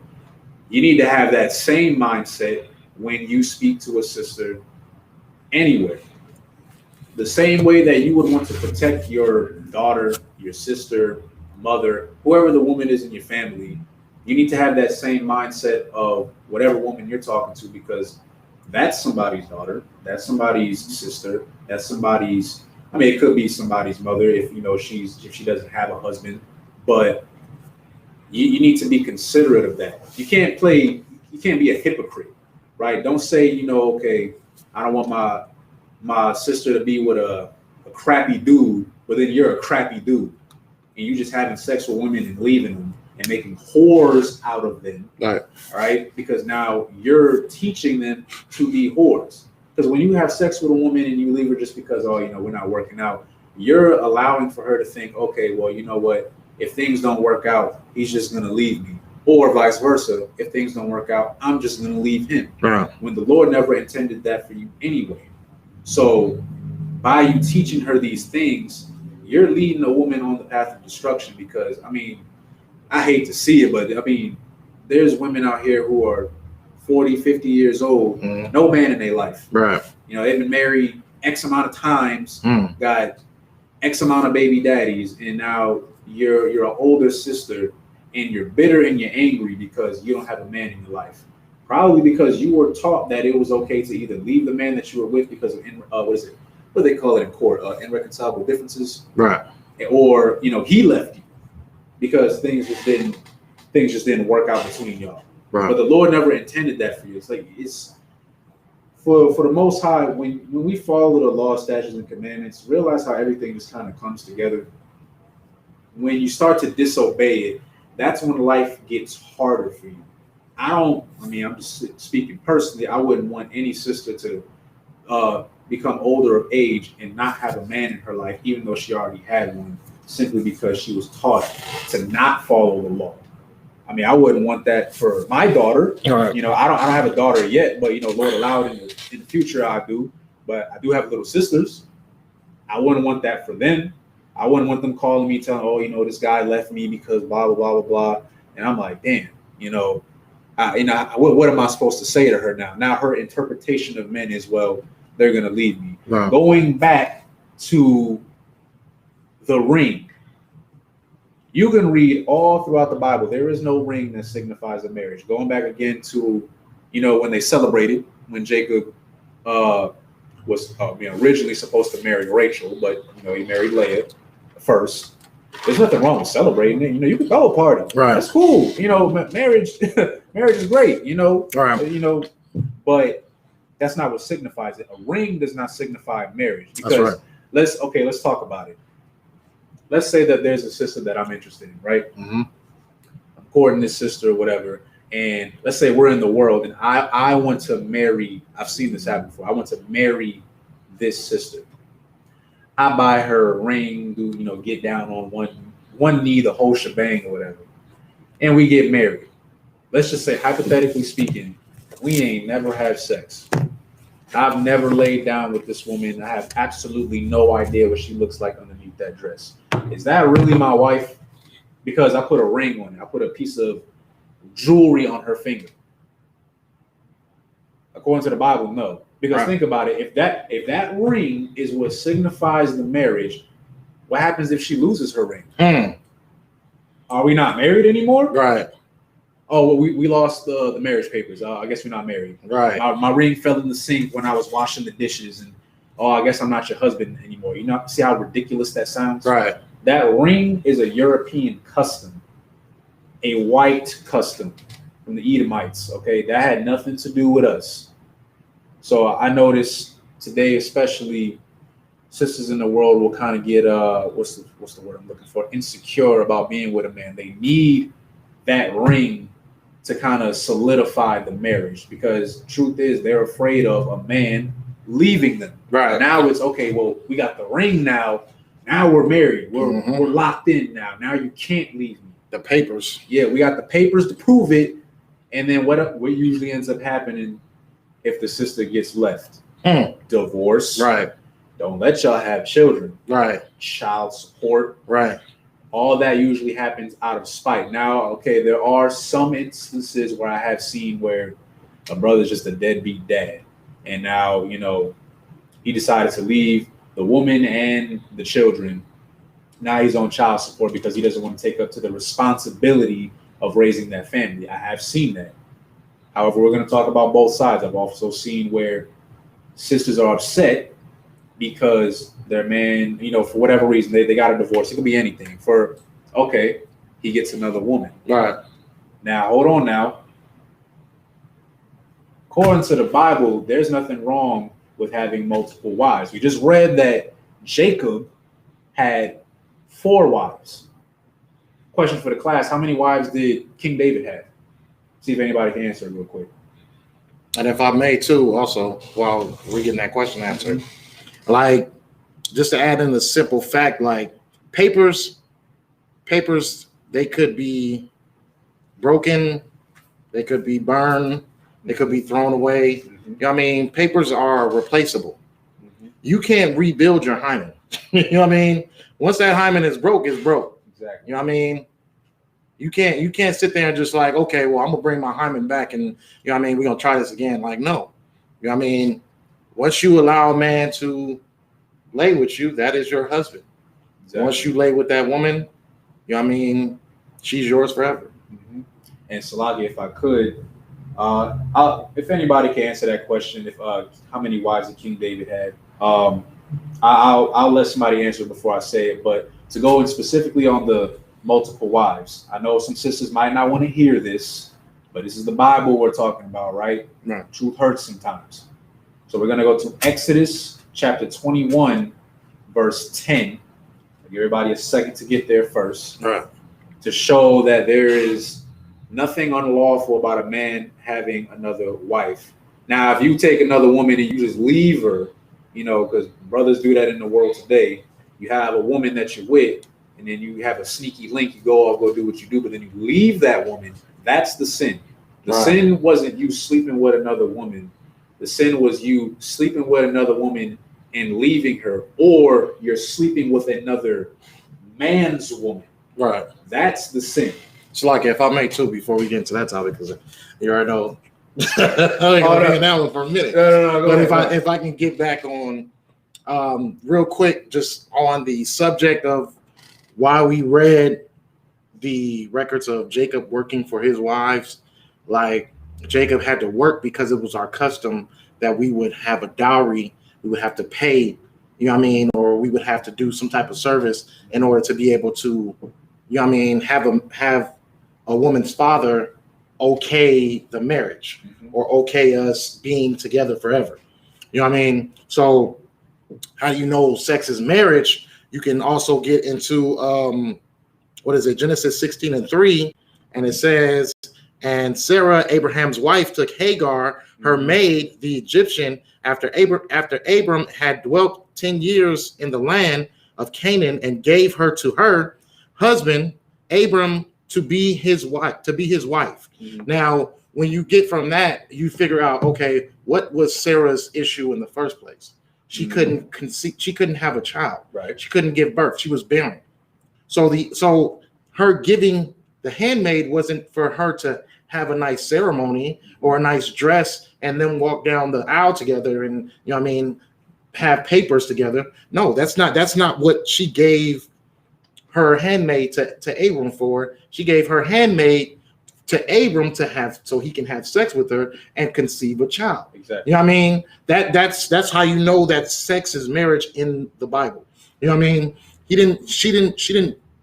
He could have just had sex with her, had a child without them being married if it was modern day terms.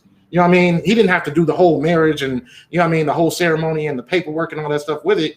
He could have just, you know what I mean, slept with her, had a kid. They could have just raised that kid together if it was modern day terms. But this is how you know this is biblical. Biblical marriage is sex, because Abram took on Hagar to be his wife by sleeping with her, by having sex with her to have a child. Once he had sex with her, that was his wife. That was the reason why Sarah gave her handmaid to Abram. Now, if you get into the New Testament, also, you have the Samaritan woman who went up to Christ, and Christ asked her for water. You know what I mean? And they got into the whole exchange about, you know what I mean, okay, that Christ was Christ. You know what I mean? And she asked him at the end of that whole exchange, like, he told her, he said, she asked him a question. He said, go get your husband.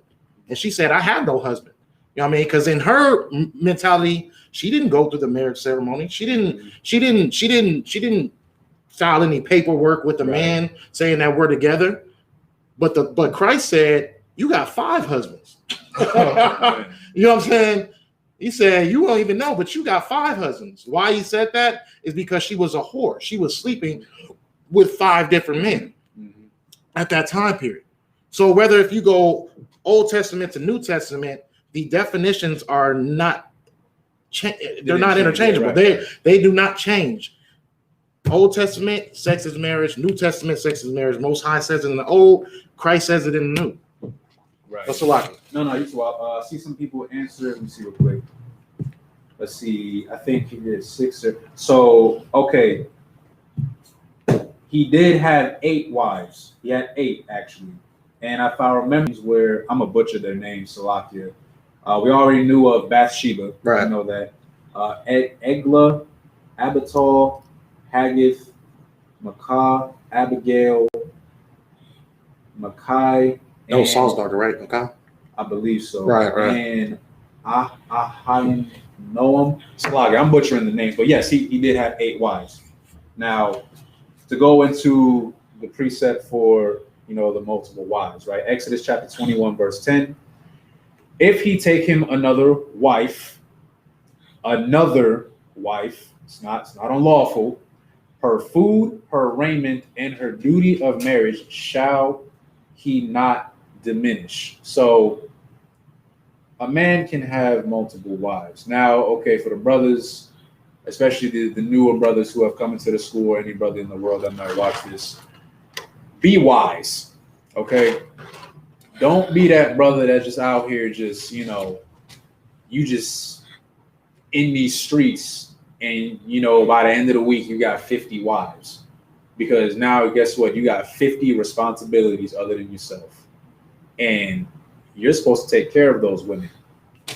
Be wise. You know, get what you can handle. If there's nothing wrong with a brother just having one wife. If that's all you want, you can have one wife. It doesn't say you have to have multiple wives. You can have 2, 3. There's some brothers, you might not have a wife. That's fine. But be mindful. Right. And for the sisters, understand that this is what the Bible is saying, okay? Don't leave your man because he got another one. Just don't do it. Because ultimately, you're just going to make things harder, not just for him. You're going to make it harder for yourself, too. Because there's been plenty of times sisters don't want to leave their man. But, you know, we've been growing up in this society where the Christian church teaches you, okay, you can only have one woman at a time. You know, y'all can get a divorce and y'all can leave each other. No. According to the Most High, you were never supposed to do that. You lay with that woman, you stay with that woman. Right. All right. And if you've been loyal to him this whole time, sis, okay, he got another woman. That's still your man, though. Right. That's still your man. Don't leave him, because now if you leave him, what does that make you, according to the Bible? You leave him and you go have sex with another man, now you're a whore. Adulteress. You're an adulteress. What you got, sis? What if you just rather be alone and deal with that situation? Would you rather? So, are you asking like if a single sister would rather be alone than to deal with that situation? If I may. You're married and your husband has another wife, or going to get another wife, and you decide that you don't want to partake in that situation, but you don't go sleep with anyone else. You just would rather be by yourself. If I may. Go ahead. The only thing with that, when you're married, you have certain responsibilities. You know what I mean? Your body is your husband's body. His body is your body. You know what I mean? You can't just say, oh, I'm not going to deal with him, but to avoid sin, I'm just going to not deal with nobody. That's not the exact thing. Like, because this is a situation. We were just talking about like the whole thing about the whole spirit thing. Like, you know what I mean? Being out of the spirit. It's being out of the spirit for a woman to deny her body to her husband. You know what I mean? If he's requiring your attention, or he's requiring your physical, you know what I mean? Physical attention, then you have no choice but to oblige, because you know what I mean, you should be treating your husband at all times, regardless of what his situation is. You should be treating him like the Lord on earth. You know what I mean? The Lord in a physical form. So you can't if you were to just be like, okay, I'm not going to deal with him, but I'm just not going to deal with another man. You're pretty much saying that, you know what I mean, you're not dealing with God. You know what I mean? Because you can't just try to hide from God and just like, oh, I'm gonna follow the laws and I'm just gonna hide from him. I'm not gonna, you know what I mean? It doesn't work like that. You have to be a wife regardless of whatever the situation is. Even if like there's women out here who have, you know what I mean, they come into the truth and they have heathen husbands. You know what I mean? Do they stop dealing with him because they feel like, you know what I mean, okay, he's a heathen? No, that's still your husband. You have to deal with him regardless of how you feel like, okay, it might seem personal to you of what he is or what he's doing. You can't just sit up here and just be like, okay, that's not my husband no more, or I don't want to deal with him no more. No, you have to stick with him because that's your husband and you have responsibilities to your husband.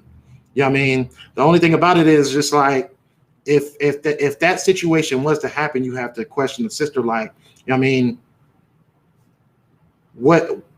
why wouldn't you want to deal with your husband? Like, why would you want to take it personal? Because, you know what I mean, you obviously just saying that you have an issue with how the Most High runs the show.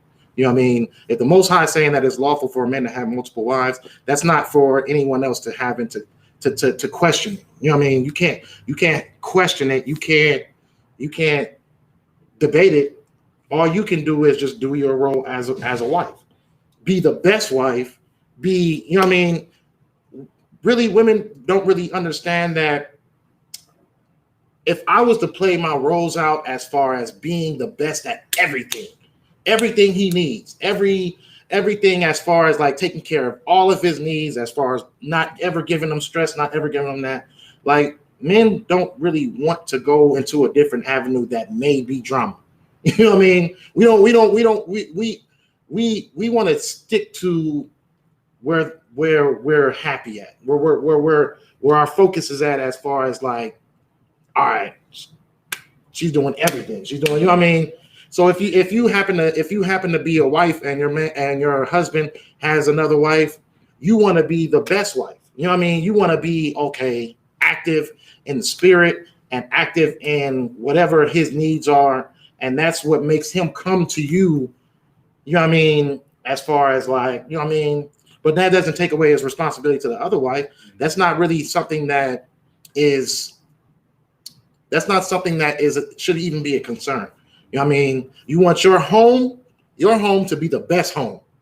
My home is clean, it's food, it's this, it's that, and this. When he comes in here, he's loved and he's comfortable. Because when you do that service, you're doing service to the Most High. When we come up here and we do our classes, when we do camps, when we say Khan out of one Khan and we take orders, we're doing the service of the Most High. You know what I mean? And that's what we're here for. We're here to serve the Most High. And a woman's position as far as serving the Lord is serving her husband. So you can't question your position as far as what you do to serve God, to serve the Lord. All you can do is just try to be the best server you can be. That way the Most High looks at you like, you know what I mean, with favoritism, like, yeah, they're doing their thing. So like, if I could, just to kind of, because everything you bring out is heavy, just to kind of go more on the question you proposed, of, if you don't want to deal with that, there are going to be some situations where brothers and sisters come into the school, and there's going to be things you're not going to be okay with. Like, for example, there are, like how you brought up, there are sisters who come in and they have a heathen husband. Now, the Lord warned us, to stay away from heathens. We're not supposed to marry onto their daughters and their sons and whatnot. But of course, before we come into the school, we don't know any better. We've been taught, you can just do and be whatever, be with whoever you want to be. So let's say if I was a brother, right, and I came in, let's say I'm new, I come in and I have a woman, but she's a heathen woman, or she's just evil as all hell. I can't just get rid of her because, I just don't want to deal with her anymore. Right. I don't want to deal with this, or, the Lord said that I'm not supposed to deal with, wicked women or anything like that, but, or not wicked women, slakia, heathen women. But I have a heathen wife. The law still applies. I can't just do away with her, lest for fornication. Right. So if I do that, I'm breaking the law. So I have to deal with this woman, regardless of what nation she's from. Now, obviously, this is just some advice for brothers who come into the school. If you really serving the Most High the way you're supposed to, that heathen woman, she's not going to want to deal with you later on. She's going to see that you're not going to break and that you're really here for your people and you want to serve the Most High. And if she so chooses to sleep with another man or whatever, or she divorces you, then you didn't leave her. You're not the one that sinned, if that makes sense, if that answers any questions.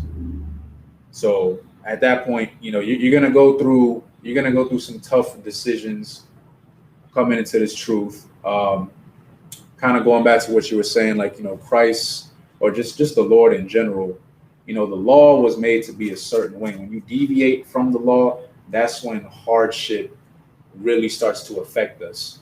Nah. Now, not saying you're not going to go through some things when you do follow the law. Like I believe it's Matthew chapter 10, verse 22, where Christ says that for any followers of me, it should be hated, roughly paraphrasing. Right. There's going to be people who are going to hate you for what you do, and it's going to be hard. It's going to be people that you grew up with, friends, family, loved ones. It might be your wife. It might be your own husband in the world or something, but you stay diligent. What we have in here, this isn't for the weak. This goes for brothers and sisters. You're going to go through some things, but you endure to the end. You gird up your loins and you do this work. You really know and learn to what it means to really serve the Most High. Right. Because the way we living right now, this ain't it. This ain't it. I mean, brothers, sisters getting murdered on the street, slightly off topic, but Juneteenth, that's a joke. Joe Biden made Juneteenth into a federal holiday. Yeah. And, there's so many black folk that are happy about it. What does that do for black people? And when I'm talking about black people, I'm talking about Hispanics and Native Indians also. It does nothing for us. They made a statue of George Floyd. No. God. Because that's what we wanted. George Floyd's supposed to be alive right now. And he got murdered for what? A counterfeit $20 bill? I know this is slightly off topic. And it wasn't counterfeit. But he got a statue. We good now. No. That's not what it is. And as far as marriage, to get back on topic, the Lord wants you to endure, because what's the point of being in a marriage if it's not going to last, if you're not going to work for it to last? Going back to what we brought up earlier, we got grandparents or past great grandparents. They've been married for 40, 50, 60, sometimes even 70 years. I mean, that's beautiful. Right. You know, y'all damn near know everything about each other. That's beautiful. Who the hell wants to be 70 and alone? Man. Salakia. I'm just being honest right now. I wouldn't want that for myself. I wouldn't want that for any sisters. I wouldn't want that for any brothers. And the Lord don't want that for you neither, which is why you need to come into class. You need to learn what it really means to serve the Most High, because you're going to be able to get everything that you need. You're going to learn what marriage really is according to the Bible, because you go ahead and you believe in this Christian pastor and he tells you, you know, y'all got married because you got a marriage certificate. Salakia, last time I checked, Jacob didn't have a marriage certificate. Adam and Eve didn't have a marriage certificate. Right. King David, Solomon, like they didn't have marriage certificates. So who's to say that they were married? The Most High said that they were married because the women that they were dealing with. So what time is it? 11:53. It's like what is this day? Just continue next week. Yeah. Yeah, but just to show, we got a little bit of time. Just to show what the Most High likes in a marriage, we'll go to Ecclesiasticus chapter 25, verse 1. That'll be in the Apocrypha. All right. So I'll read it. Slide it out here. So, Ecclesiasticus chapter 25, verse 1. In 3 things I was beautified, and stood up beautiful both before God and men: the unity of brethren, the love of neighbors, a man and a wife that agree together. Now, again, going by what I said earlier, there's going to be some times that, you know, y'all going to get on each other's nerves. That's fine, you know. But again, don't let it be something that breaks the bond between you and your husband. If you're a man, you and your wife. Right. The Lord said that he finds this beautiful. Right. A man and a woman, it's like a man and a wife that agree together. Y'all on the same page, right? Whatever it is that y'all going through, whether it be good, bad, y'all gonna stick it out. Right. Y'all gonna stay together, because if you stay together, guess what? Your children don't have to grow up in a broken home. You know, they get to come home to mom and dad. There is no, okay, well, I'm gonna go visit dad on the weekends. Right, right. You know, I'll see mom during the weekday, and I gotta drive back and forth. You know, nobody wants to go do that.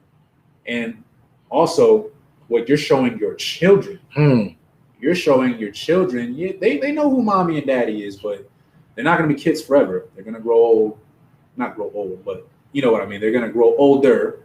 They're gonna become young men and women themselves, and they're going to see that their mom and dad are not together anymore. So what is that going to make your children think? Oh, I guess marriage really don't last forever. Right. Okay. You know, now your daughter's going to grow up thinking, well, you know, my dad left my mom. So, you know, I guess when I get with a man or whatever, I guess it's acceptable for me to leave him, or vice versa. And same thing with the son. You know, these are your children. They watch you. Right. And how you do things. Right. So when your son gets older, he's just going to think, okay, well, I don't like this woman no more. Away with her. Right. You know, whatever. Right. You know, now you got 5 baby mamas and you ain't with none of them. And you on child support through all of them. I wouldn't want that for my children. I'm pretty sure that y'all wouldn't want that for y'all children if you really love your family. So, like that saying, you know, it all starts at home. Show your children, show your family what marriage really is. The Lord is showing you what marriage really is. Right. So follow that. You done tried everything else. It didn't work. Guess what? You're still here today. You ain't dead. Give the Lord a chance to see what he can do for you. Right. That's all I get. That's all I got. You got anything? I mean, sex being marriage is our custom. You know what I'm saying? Well, I mean, it's in general for any nation, honestly. You know what I mean? But our custom is to, you know what I mean, to pay a fee to the father. You know what I mean? The dowry, pay a dowry to the father. You know what I mean? respect the woman regardless of whatever circumstances you have. If you do have another wife, which is our custom also, you know what I mean? It's a white man's custom to not have multiple wives, honestly. You know what I mean? And they have programmed our women into thinking that, you know what I mean, a man can love you less if he has more than one woman. You know what I'm saying? That's a white man's, that's no different than him thinking that, putting in our brains that we need to sell crack and we need to gang bang. All that stuff is just like, our custom is to be it for men. If a man has multiple women, he's supposed to treat those women no different than other. You know what I mean? Exactly. And that's what the records of Jacob, Rachel, and Leah are about. You know what I mean? You can't sit over here and treat.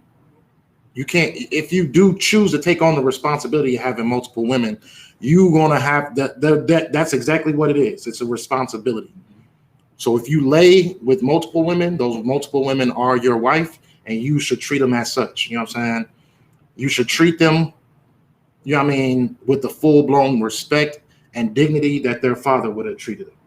You know what I mean? Because you're taking on the role of their father. When you pay their father to take their daughters, you're taking on the role of how their fathers treated them. You know what I mean? Without all the intimacy and all that stuff like that, the protection and the respect, you know what I'm saying? You take on those responsibilities. This is our custom. You know what I'm saying? So all in all, you know what I mean? We went through it. Like, sex is marriage to God. Exactly. To God. Exactly. You know what I mean? Once you lay with a woman, once you lay with a man, that's yours forever. That's all I got. Sloggy, just real quick, just one last quick precept before we close the class. Ephesians chapter 5, verse 25. Husbands, love your wives, even as Christ also loved the church and gave himself for it.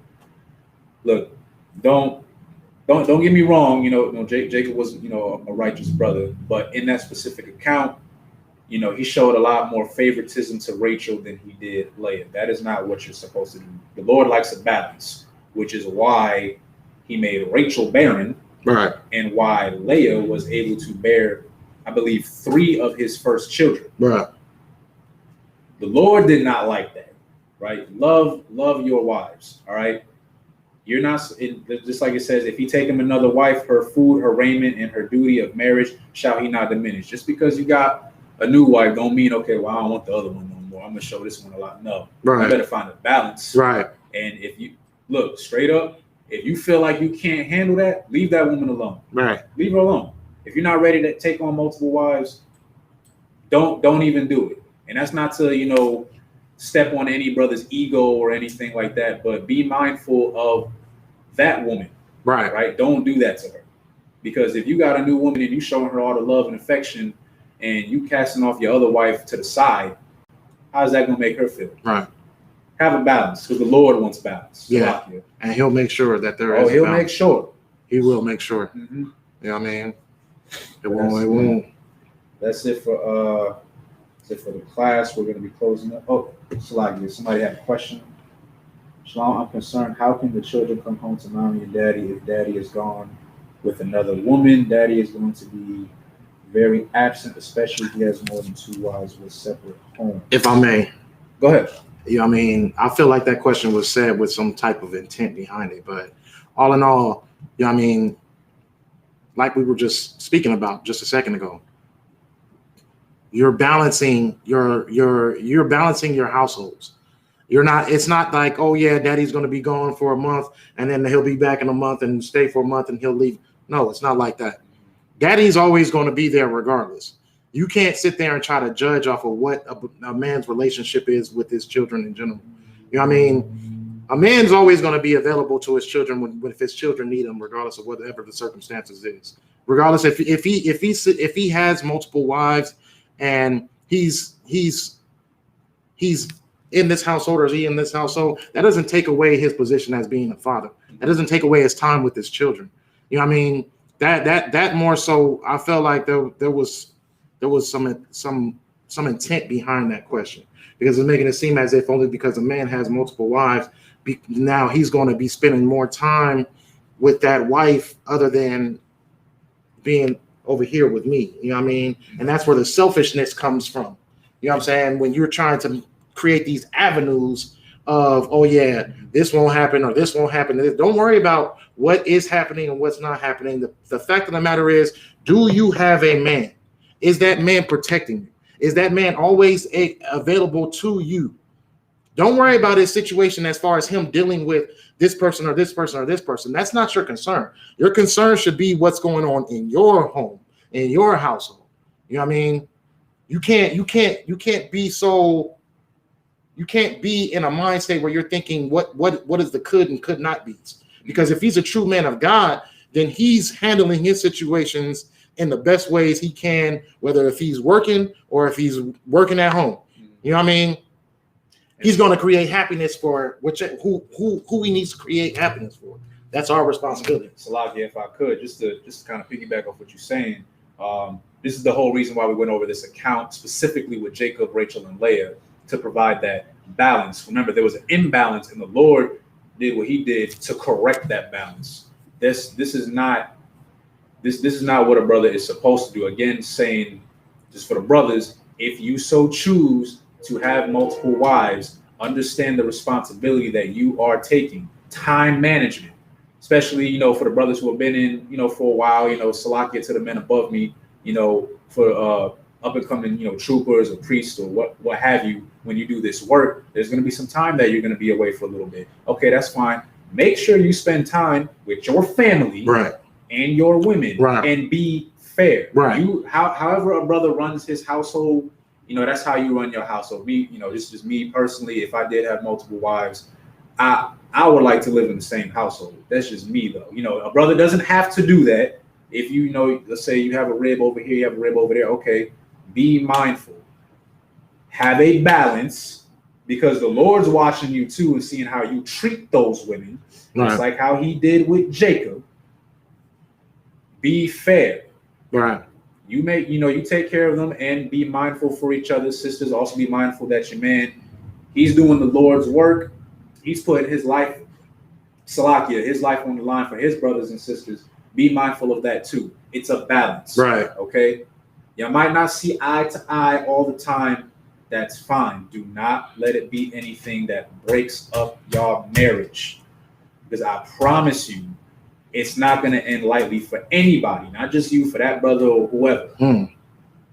Just to see if that answers anybody's question. She said, okay, and if I may too, and if your husband is acting like Jacob, you know what I'm saying, and he's not being at home, you know what I mean, like the sister was trying to ask the question about or put out, you know what I mean, then there's an issue with that. You know what I mean? You need to, I would seek counsel for that. You know what I mean? I would seek counsel, but I would go to your husband first before anything. Right, and you speak to him and you come to him like, hey, like, you know what I mean? I understand you ripping and running, you know what I mean? You out doing the Lord's work, but we need you here. You know what I mean? At least this amount of time and this amount of time, you go to your husband. And if your husband is being like Jacob, then you seek counsel. You know what I mean? And if he's part of the ISUPK, you know what I mean? Then from there, it shouldn't be no issue from there. You know what I mean? It shouldn't be no issue from there. But, you know what I mean? All in all, it should, you wouldn't have to worry about that. If this is truly a man of the Lord, you wouldn't even have to worry about that. There is no, oh yeah, well, daddy's never home or daddy's whoop-de-whoop-whoop. Like, this is a man of the Lord. You don't have to worry about that. You know what I mean? A man of the Lord is always going to be accessible to his wives or his children, regardless. But yeah, let's get to it. We are here, guys. But yeah, we'll probably do a class about multiple wives, or you know what I mean, we'll probably make a part 2 of marriages, because marriages has so many different avenues to it. You know what I mean? It's hard to just get all into it off of one class, but we'll just put it as far as this class is just sex is marriage to the Most High. You know what I mean? And we'll get into the other things of the responsibilities of marriage into another class. But as far as right now, we're just trying to push the situation that sex is marriage to the Most High. Once you lay with a person, that is your husband or wife. And you know what I mean? We'll go from there. All right, so Amijim, this means brother up here.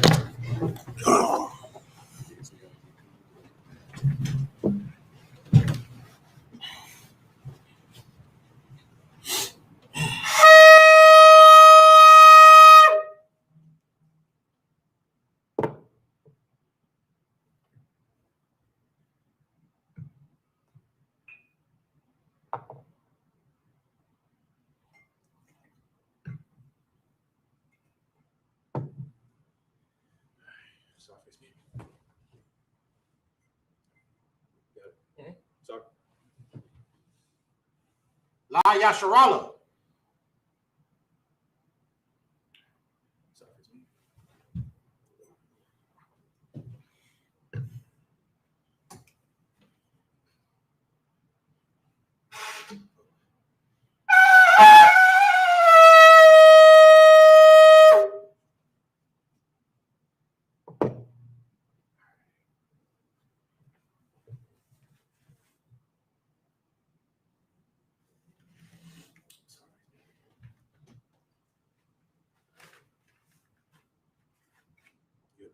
Sorry. All right, Amijim upon Yahakwadam, which means to rise and face the east. And we're going to be going over the Lord's Prayer in Hebrew.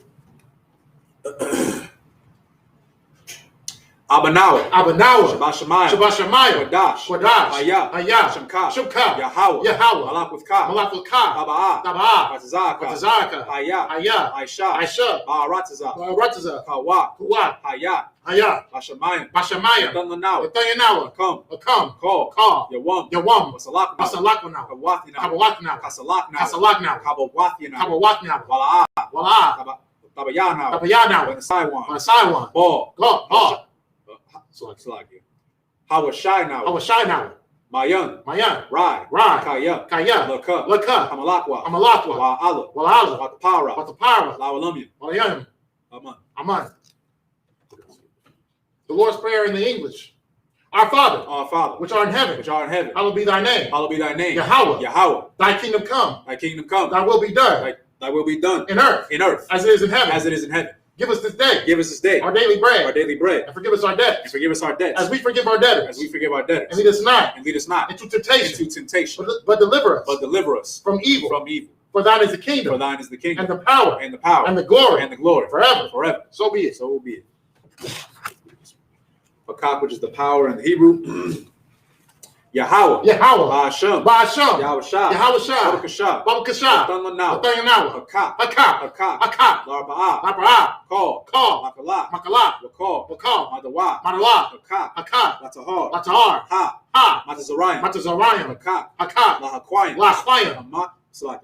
Hamathiam, Hakak, Al, Rakawat, Atama Allah, Garashun, Ba'ashem, Yahushua, the water, Aman. Hakak, the power in the English. Yahweh. In the name of Yahushua. Please give us the power. The power to heal. All manner of sickness. And all manner of disease. The power to cleanse the lepers. The power to raise the dead. The power against unclean spirits. To cast them out. In the name of Yahushua. Thank you. So be it. We're going to do Psalms 121 in the Hebrew. Asha'ah, Ayunya, Ahariam, Ayan, Daba'ah, Azoya, Ma'ayin, Yahweh, Aisha, Shemayim, Wa'arataza, Yathan, Amawat, Wagalka, Yanawam, Yashamarka, Ana, La'ah, Wala'ah, Yashun, Shamar, Yasharala, Yahweh, Yashamarka, Yahweh, Tazalka, Ayad, Yimka, Yawam, Hashamash, La'ah, Yakaka, Yairath, Yahweh, Yashamarka, Akal, Rai, Yashamar, Atnapashka, Yahweh, Yashamar, Taza'afka, Waba'afka, Ba'ita, I will. Psalm 121 in the English. I will lift up mine eyes into the hills. I will lift up my eyes unto the hills. From whence cometh my help? From whence cometh my help? My help cometh from the Lord. My help cometh from the Lord. Which made heaven and earth. Which made heaven and earth. He will not suffer thy foot to be moved. He will not suffer thy foot to be moved. He that keepeth thee. He that keepeth thee. Will not slumber. Will not slumber. Behold. Behold. He that keepeth Israel. He that keepeth Israel. Shall neither slumber nor sleep. Shall neither slumber nor sleep. The Lord is thy keeper. The Lord is thy keeper. The Lord is thy shade upon thy right hand. The Lord is thy shade upon thy right hand. The sun shall not smite thee by day. The sun shall not smite thee by day. Nor the moon by night. Nor the moon by night. The Lord shall preserve thee. The Lord shall preserve thee. From all evil.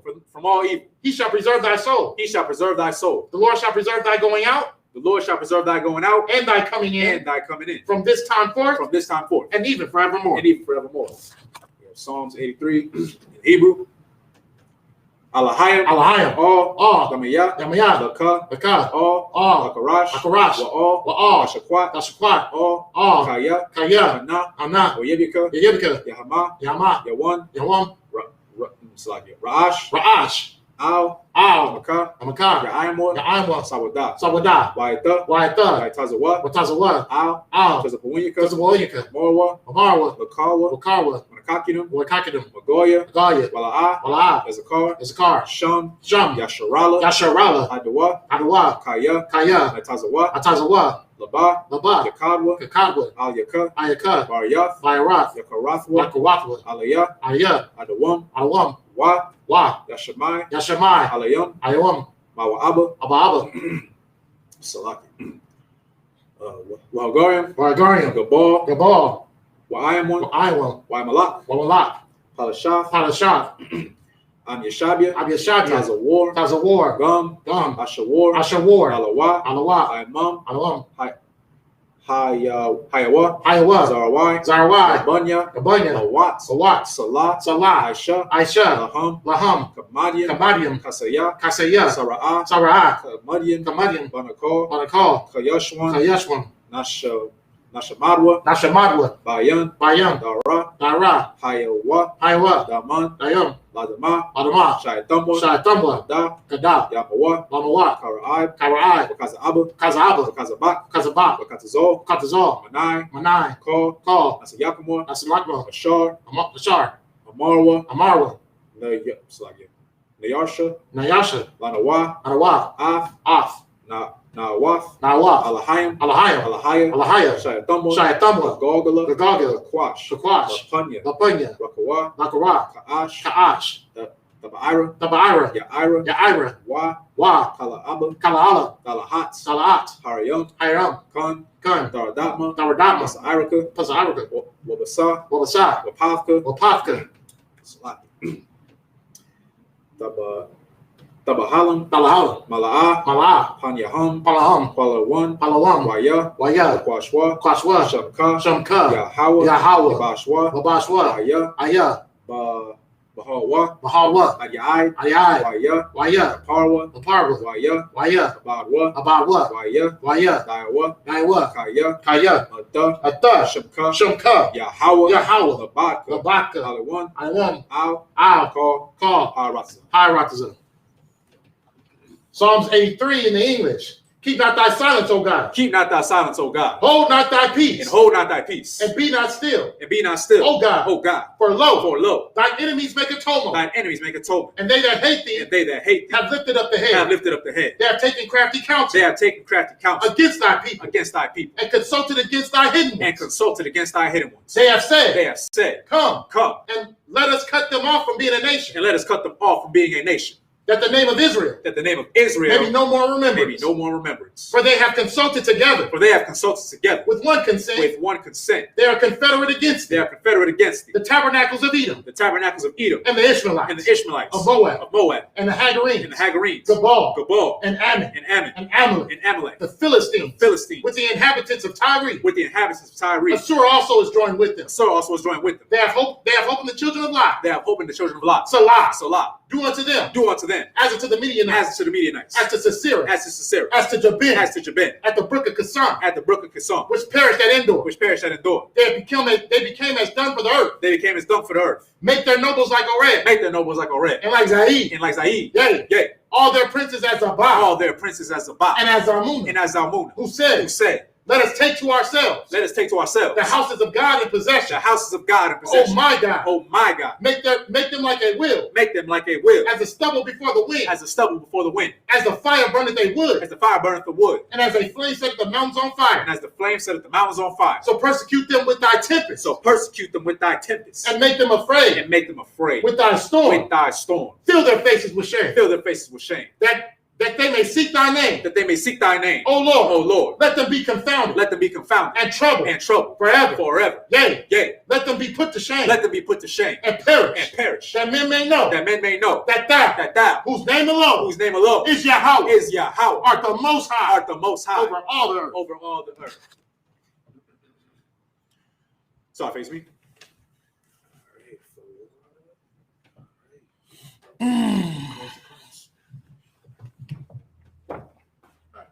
Shalom, Israel. Shalom, Israel.